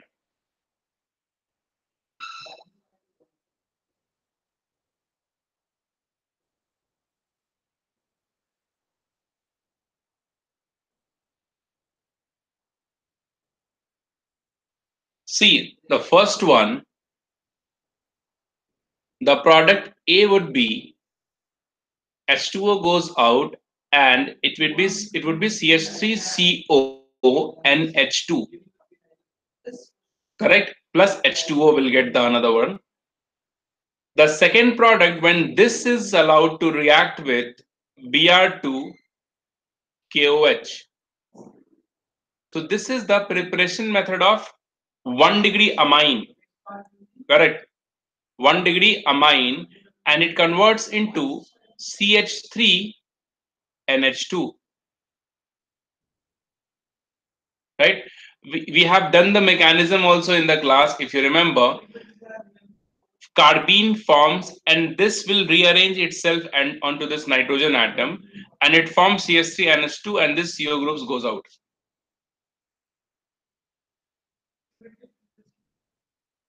Right?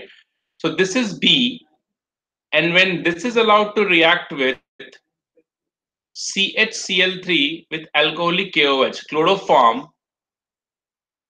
with alcoholic KOH, right? This converts into isocyanide. This is also a direct reaction. CH3NC will get here. All these reactions I have done in the class, right? You check your notes, you will get the mechanism also.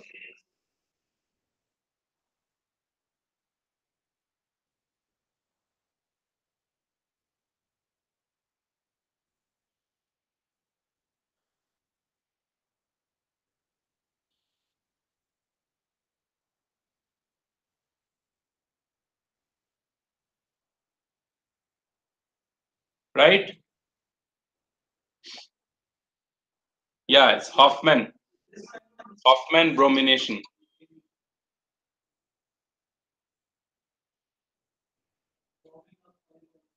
Correct. These are very, straightforward reaction. You don't have to write down the mechanism. Correct. 3 marks question you have one, so 1.5 and 1.5 you'll get here. Right. So no mechanism required. Just you go through the, uh, various reaction given in the book, or we have done that in the class. So you can go through with the notes also. Right. So all these questions which contains 3 marks, you don't have to write down the mechanism. Simply write down the product here. Now here you see it is a diazonium salt, correct? And when this reacts with NaNO2, then clearly it is easily understandable from here that NaBF4 forms, and then this NO2, N2 also goes out. You see the reaction of diazonium salt, if you remember, in most of the reaction, nitrogen gas forms, right? Na combines with this BF4 minus, we'll get NaBF4 also, and this NO2 comes over here. So we'll get this nitrobenzene, NO2.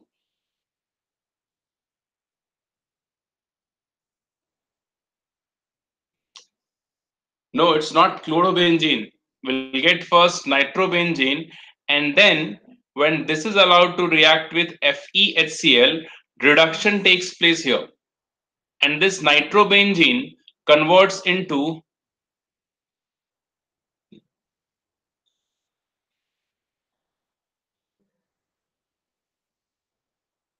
benjamine. NO2 converts into NH2.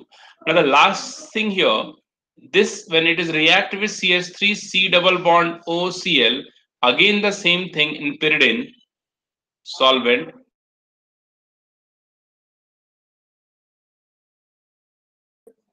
Cl from here forms HCl and CH3CO attached with this. So here the product will be NH C double bond O CH3. This is the last product we get. Right?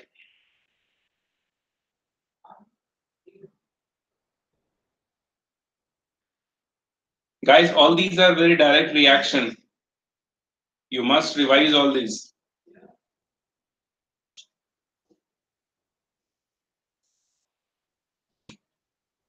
Okay, we cannot discuss the mechanism now, but you should know that under which condition, under what reaction will get what kind of product. Okay, so you must revise this. Don't miss this kind of question. It actually helps you in JE also in April. Right? Next question.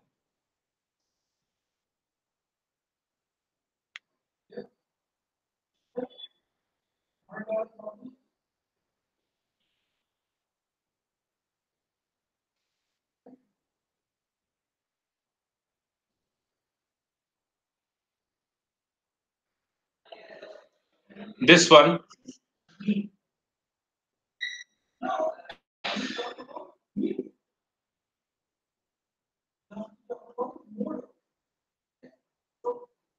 Give reasons.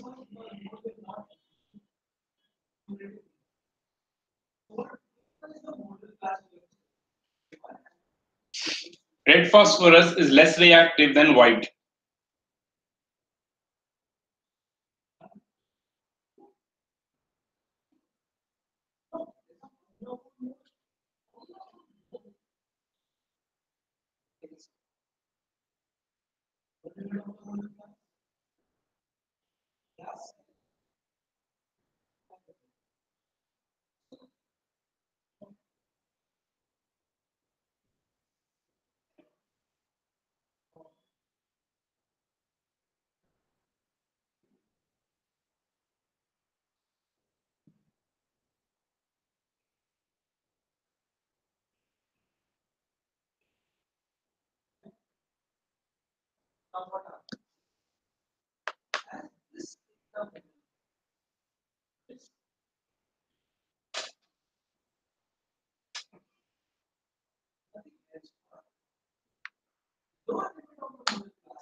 Red phosphorus is polymeric, and so if it is polymeric, then what happens?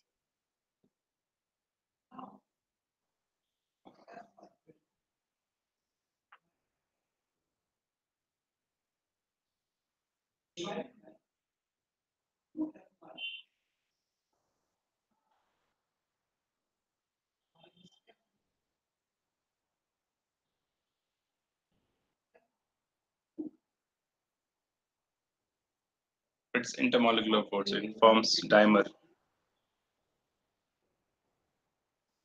See, red phosphorus is polymeric in nature, fine. And the second thing, white phosphorus, if you see, it has a tetrahedral geometry. Correct? White phosphorus is this.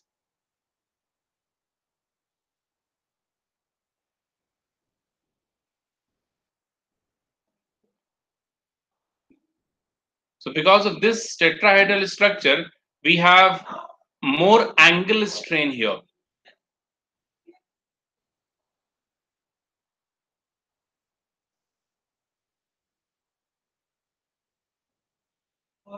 We have more angle strain. Okay. And since red phosphorus has polymeric structure, so it has long chain compound, right? And hence it is what? It is less reactive. With white phosphorus, what happens? It has this structure in which we have more angular strain, so it is not at all stable. That's why it is comparatively more, reactive than red phosphorus. Yeah, your reason was correct. Reason was correct. But one thing also for white phosphorus, you also mentioned it has more angle strain. Okay, that also you can mention. It is white phosphorus.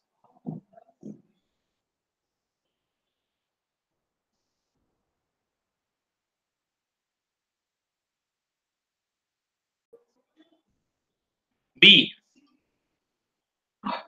What is the answer for B?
Tell me the reason, guys. electron gain enthalpies of halogen are largely negative. What is the reason?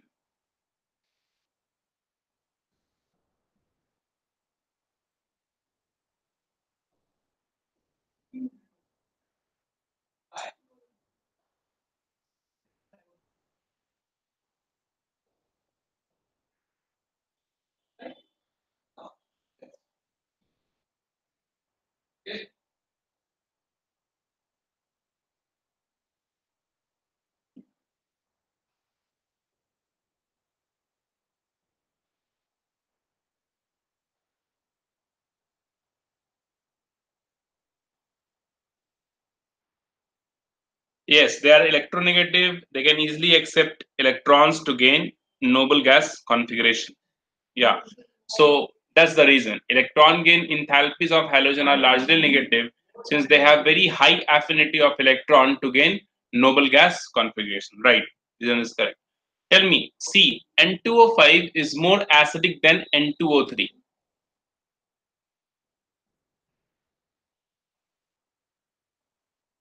What is the reason?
N2O5 has two lone pairs which can donate them, hence acidic. Correct. Oxidation state is correct. Oxidation plus 5 plus 3. Yeah. Oxidation state reason you can easily write, or you can also write the percentage oxygen character of N2O5 is more than N2O3. Right. So see, when you have oxides of similar atom, like in this case N2O5 and N2O3, then we can also explain the acidity of those oxides depending on its percentage oxygen character. If the percentage oxygen character is more, its acidity is more. Hence, 2O5 nitrogen is in plus 5 oxidation state, which is the maximum, right? And N2O3 nitrogen is in plus 3 oxidation state. So if the central atom has more positive value of oxidation state, so it can attract more electron towards it, right? And that's why it is more acidic. So any one of these, you can write a reason behind this. Okay. Next question you see.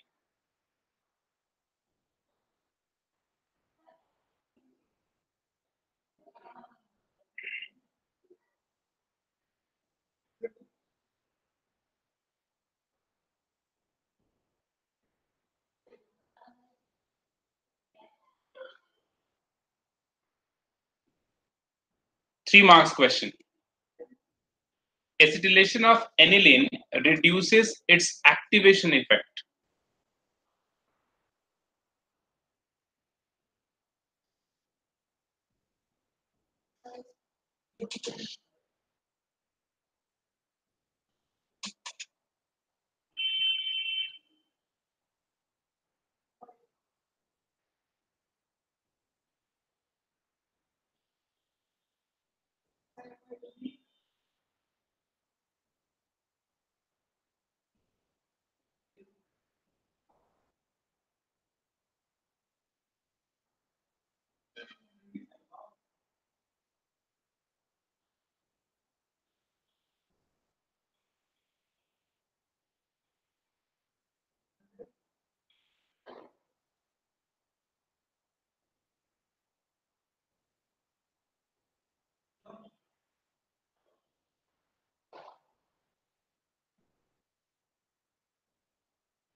Forms resonating compounds, so electron and nitrogen. Correct.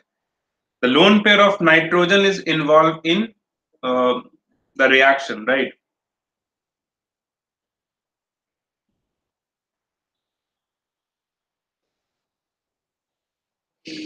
Okay, I'll write down the reaction. Your logic is also correct. So you see, aniline, right? So acetylation of aniline, and you know acetylation always takes place in presence of a peroxide, anhydride, sorry, right? So aniline is this. We have NH2 and the anhydride is CS3 C double bond O, O C double bond O CH3. Okay. So what happens here is this lone pair of nitrogen is involved in the reaction. And this lone pair will attack onto this carbon atom, and this pi electron goes here. So here, the product here it is NH2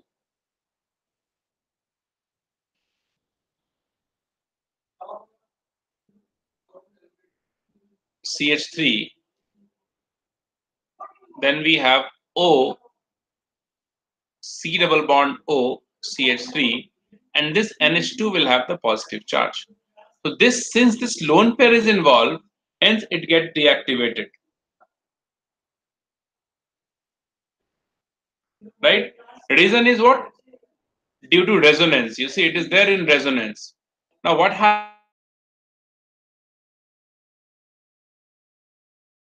next? This bond breaks. So we'll get here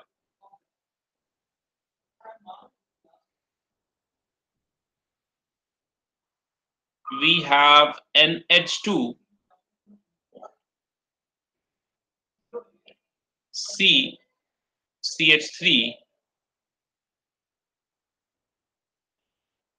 then C double bond O positive charge on it.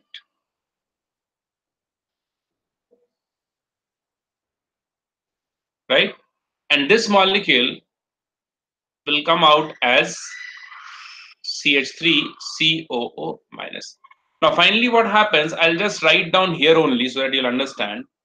Finally what happens, this H plus will also come out and forms with this, so you'll get NH positive charge here. Okay, so because of this only, it is, you know,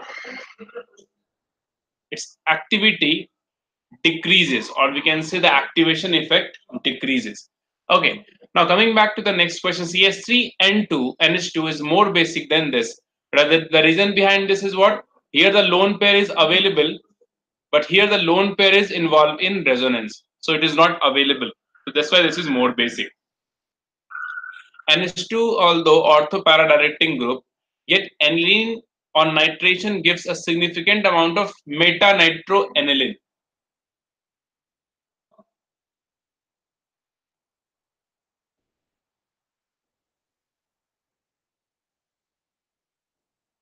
See what happens in this NH2 group of aniline is ortho-para-directing. Fine. But on nitration, what happens? It gives meta product. This is because the aromatic amine that you have, which is nothing but aniline, is highly reactive in nature, and it reacts with acidic hydrogen of nitrating agent, forms anilinium ion, which gives meta product. So that's what I'll write down here. If you have aniline, which is nothing but this NH2 lone pair on it,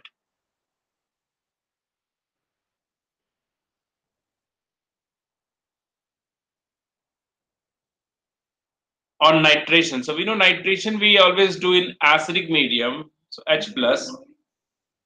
So it forms NH3 plus here,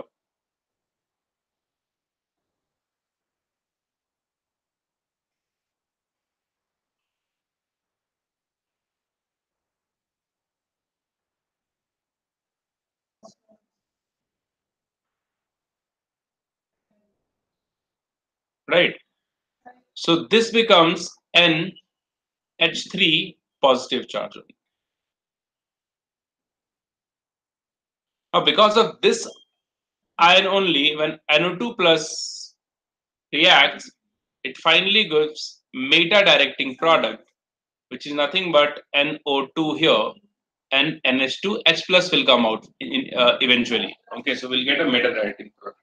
So the answer for this question is what? Like if you want to write down, this is because of aromatic amine, which is nothing but aniline, is highly reactive, and it reacts with acidic hydrogen, which is H plus here, of nitrating agent, and forms anilinium ion first. Right. So intermediate is anilinium ion. Because of that anilinium ion, we get meta product over there.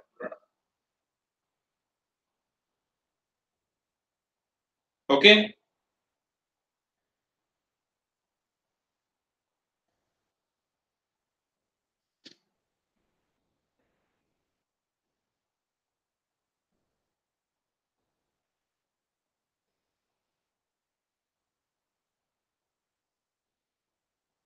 Next question. Now this is here we have 3 marks question.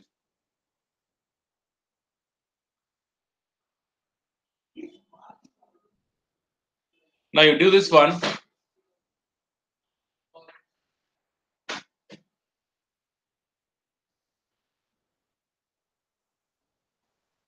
A 10% solution by mass of sucrose in water as a prism. Oh, it's solution.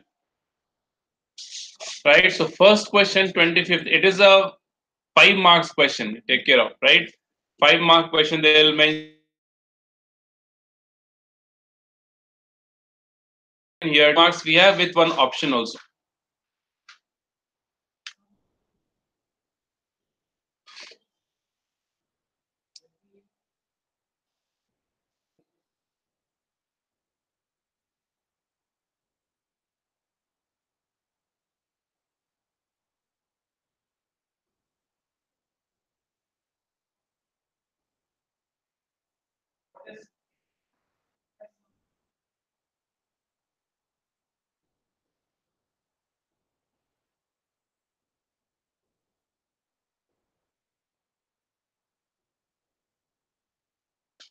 Remember, write down the data first, always. Okay, data you have to write down, and since it is a solution question, so I always suggest you to write down the data and try to understand the question, that what is the unknown, what we have to find out, and with that you try to apply the formula that you have already studied in this chapter.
Done.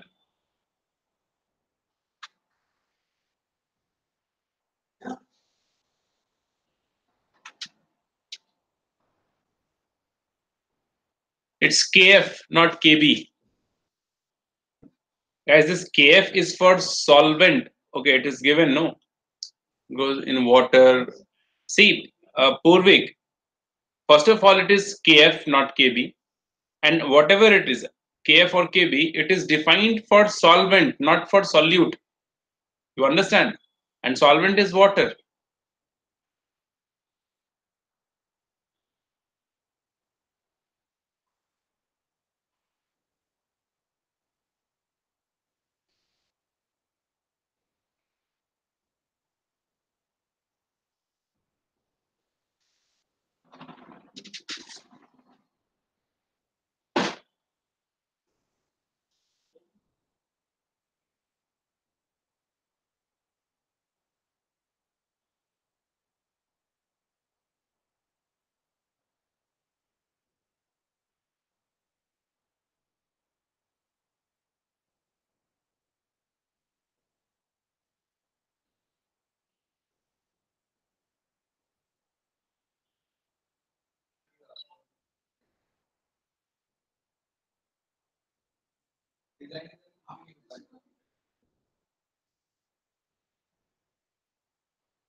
Okay, see, I'll do this.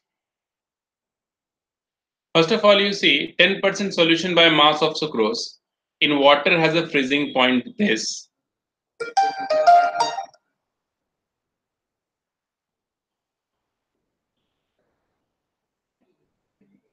Calculate the freezing point of 10% glucose in water. The freezing point of pure water is this.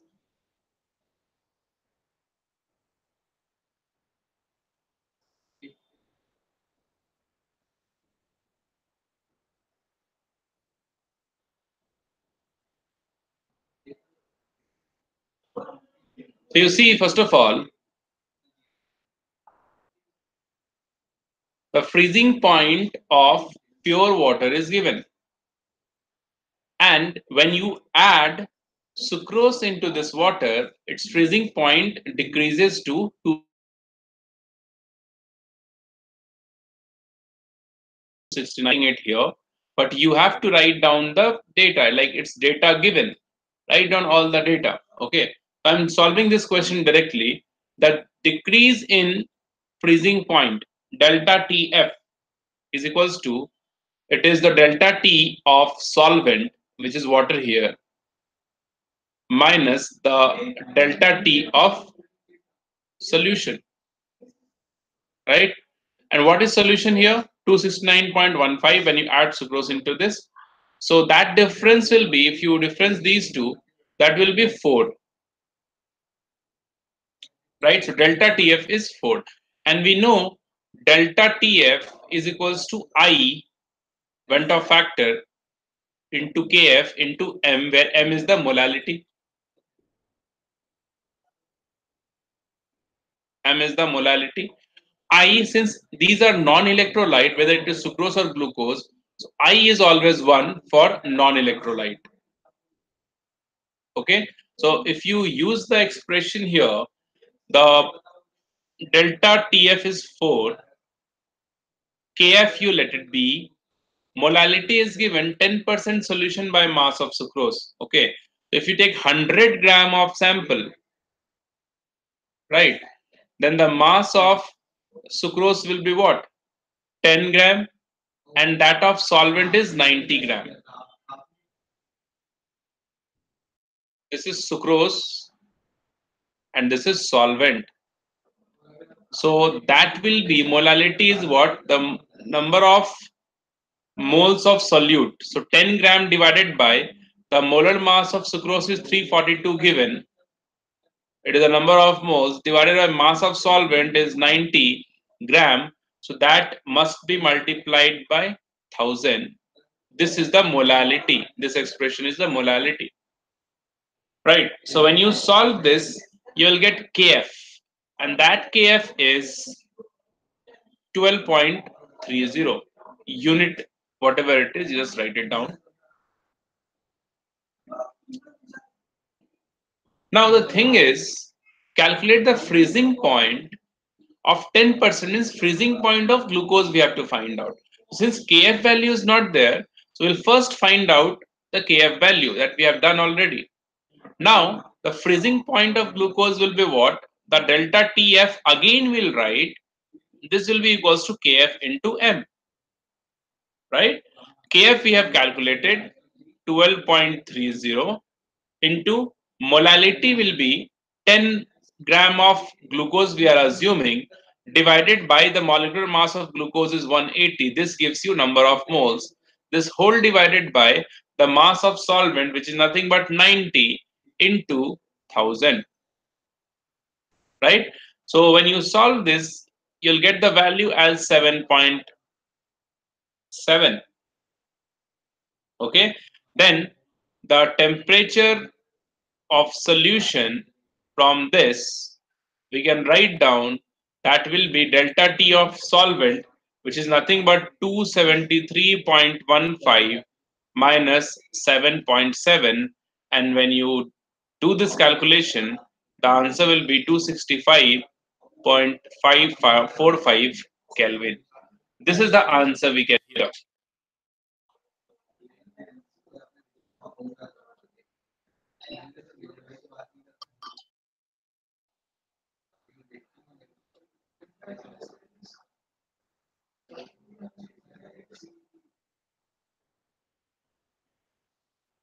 Yeah, close Pulvik, correct. 265.6. Okay. Now this definition, molality, abnormal molecular mass, already, right? So these two I am leaving. What is the answer of this one? 30 gram of urea.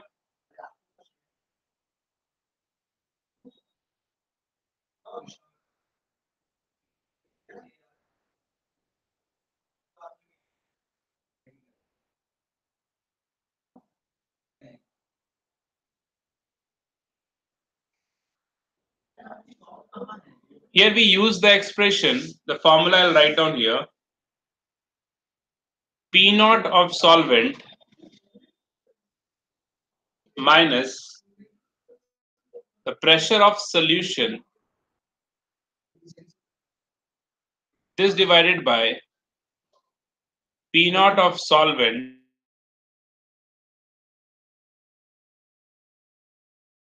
is, is equals to XB by XA, or mole fraction will write. Okay. So that will be equal to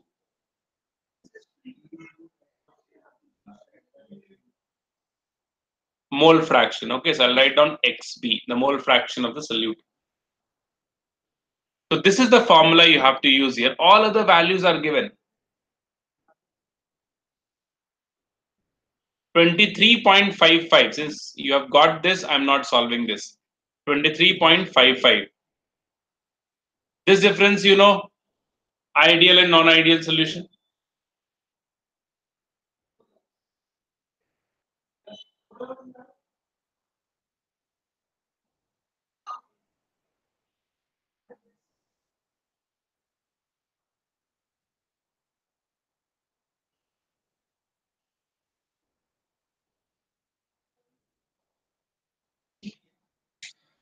Okay. Next question we'll see. This is actually the 5 marks question. Okay. You have to write down all those, formula, data given, and always calculate the two till 2 decimal point. Okay, don't round it off. Next question, you see one more question we'll discuss.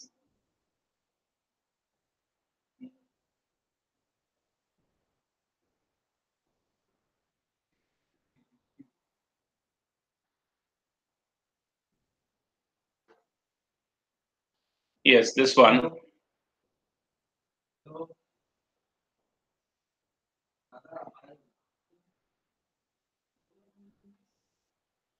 This is the last one we are discussing for today.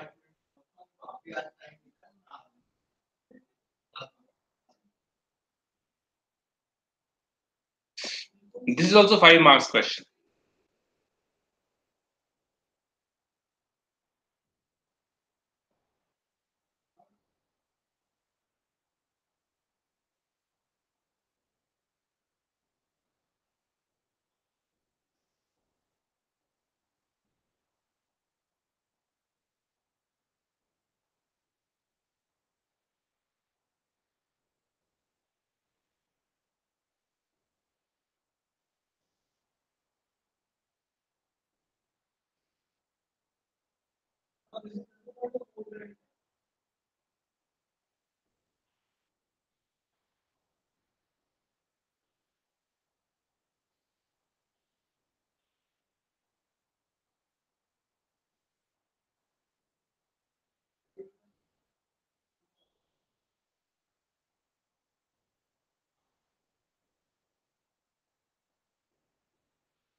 One cyclohexanol. Yeah, it's correct.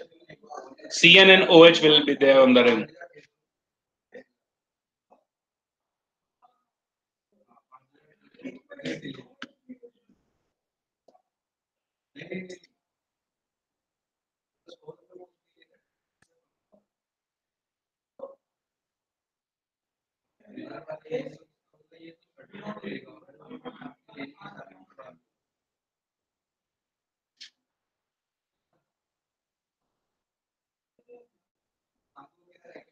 What does this diisobutyl aluminum hydride do?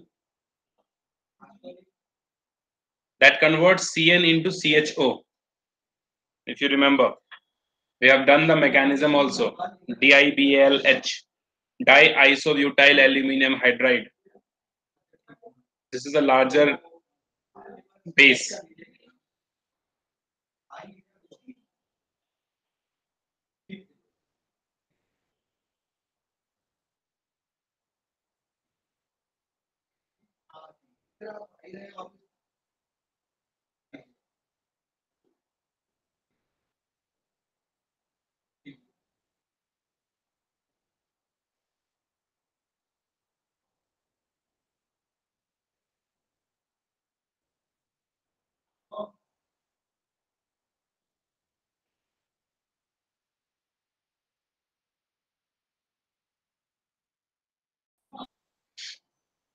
But 2 in 1 al. Yeah, right.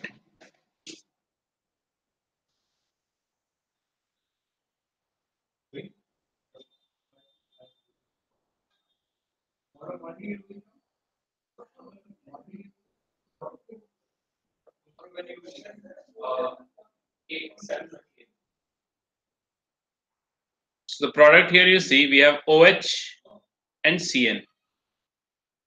Cn minus will attack onto this carbon. This pi electron goes here, which takes this H plus. We'll get this product. Use second one. I'll discuss few things about it. This is actually DCOONA plus NaOHCO soda lime it is.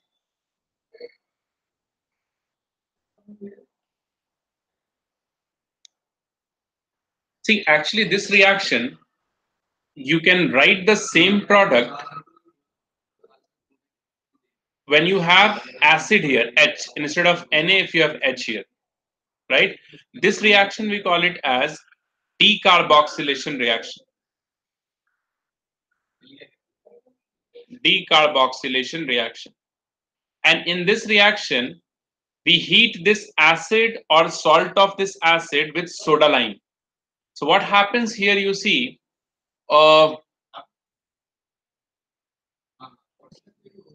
if you have, see the product here, it will be this only, plus Na2CO3 forms, will get benzene. But I'm talking something else. If you have an acid like this, C double bond O, OH, when this is heated with soda lime, where we have NaOH, right? So what happens, this lone pair of this oxygen will attack onto this hydrogen and takes out as H plus, right? So we get here what?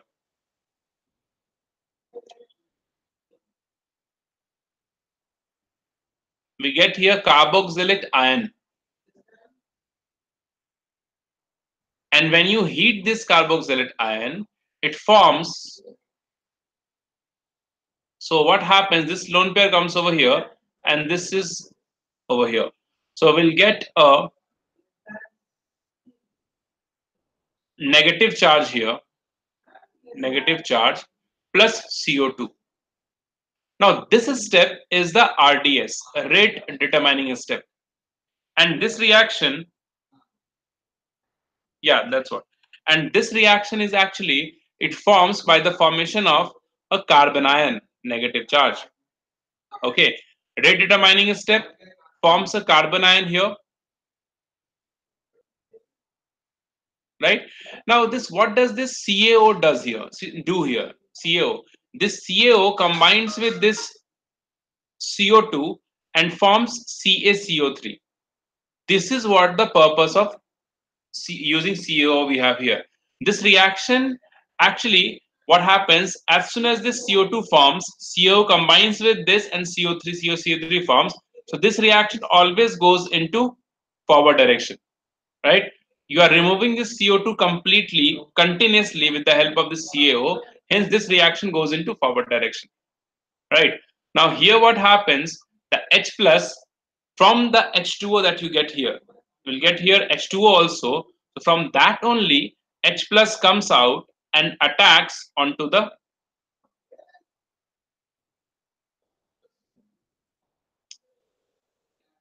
this negative charge. So point I'm trying to make here, it is what? First of all, with this reaction, we'll get H2O. Now from this H2O only, H plus attacks over here, right? And we get OH minus back. Correct. So the concentration of OH minus initial and final is same in this reaction, right? Same in this reaction. So this act as a catalyst because we recover the same amount of OH minus at last in this reaction. Or what we can say, the rate of change of concentration of hydroxyl ion is equals to 0. Okay. So this we also call it as heating effect of acid. Okay, there are 2 3 more cases we have here. This is the one case we are discussing here.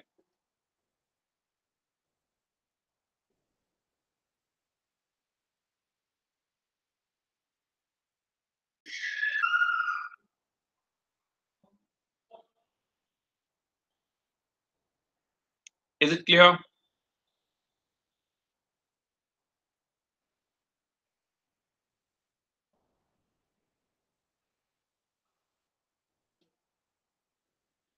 Third one is simple. This converts into CHO simply with diisobutyl aluminum hydride. Understood? Right? But all these things actually not required for board exam. Just you have to know this whenever you heat, whether the salt of acid or acid itself in presence of soda lime, right? It converts into alkane with lesser number of carbon atom because one carbon from here it goes with CO2. The number of carbon atom in the chain decreases here. Yeah, correct. The B first one is tolerance reagent we can use.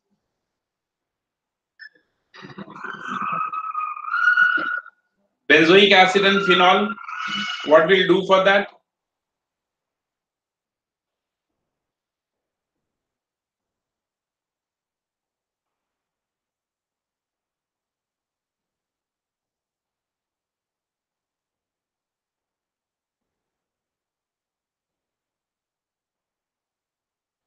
See, for benzoic acid and phenol, we use FeCl3. Write down. With FeCl3, phenol gives violet color, but benzoic acid does not show any color. It does not react actually. Right? We use neutral FeCl3 or simply ferric chloride FeCl3 we use to distinguish benzoic acid and phenol. Phenol gives violet color with FeCl3. Benzoic acid does not give any color. Does not give this reaction.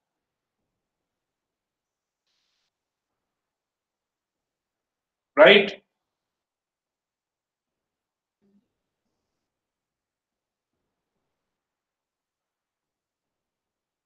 Yeah, that also you can do Lieberman's test. Okay, so this is how they ask the question. You see the few things you have to uh, build in your habit in these days. Okay, like I'm always saying this that data you write down, formula you write down.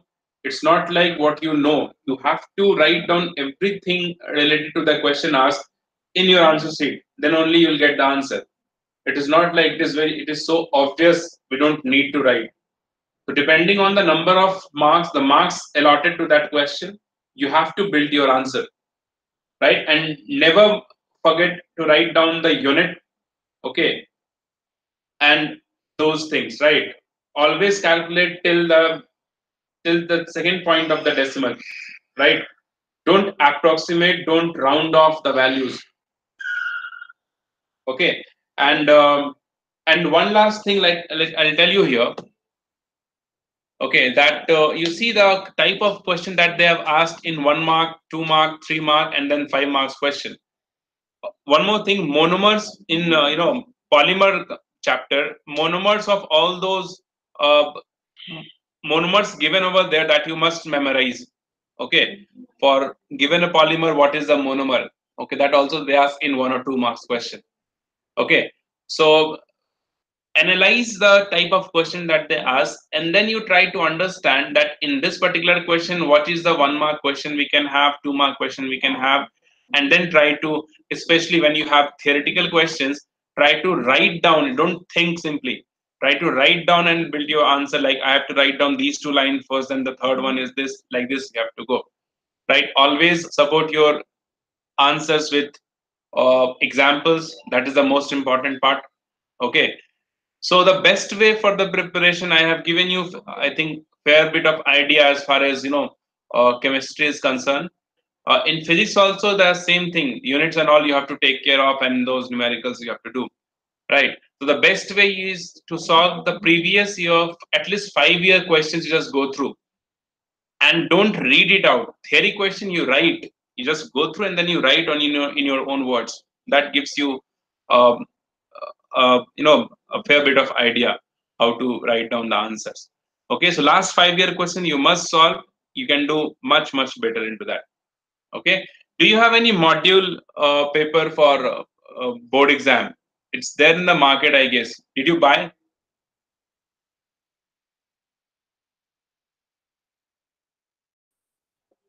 Yes. We can use NaHCO3 also. Do you have any practice workbook for board exam or module for board exam? It's there in the market, I think. Yeah, Oswald, that is fine. That is fine. So you just need to solve that completely. Don't look at here and there. NCRT you follow and you have to solve that. Keep those things in mind. What examples you can put in, like those things you can add from your side. Yeah, sample paper. Okay.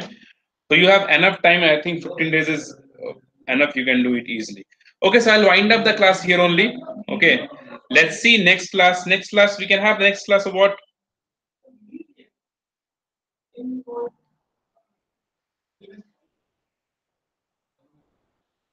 Do you want us to take the next class, or you will prepare for your board exam?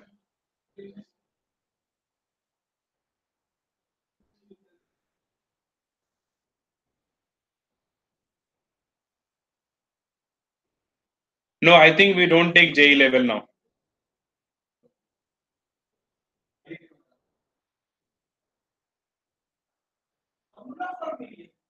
You want JE level class? Correct. Then we'll take the next class. Okay, we'll discuss some reactions of polymers and biome. Correct. We'll take that. Okay. So next class we'll discuss those. No issue.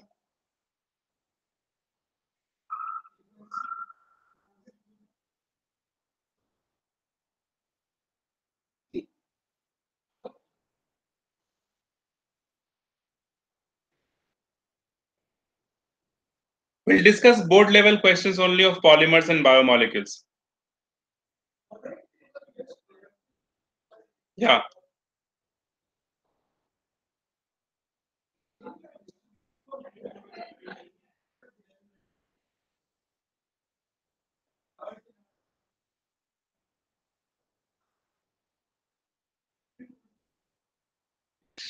Okay. Okay. See you soon. Take care. Bye bye. And thank you all.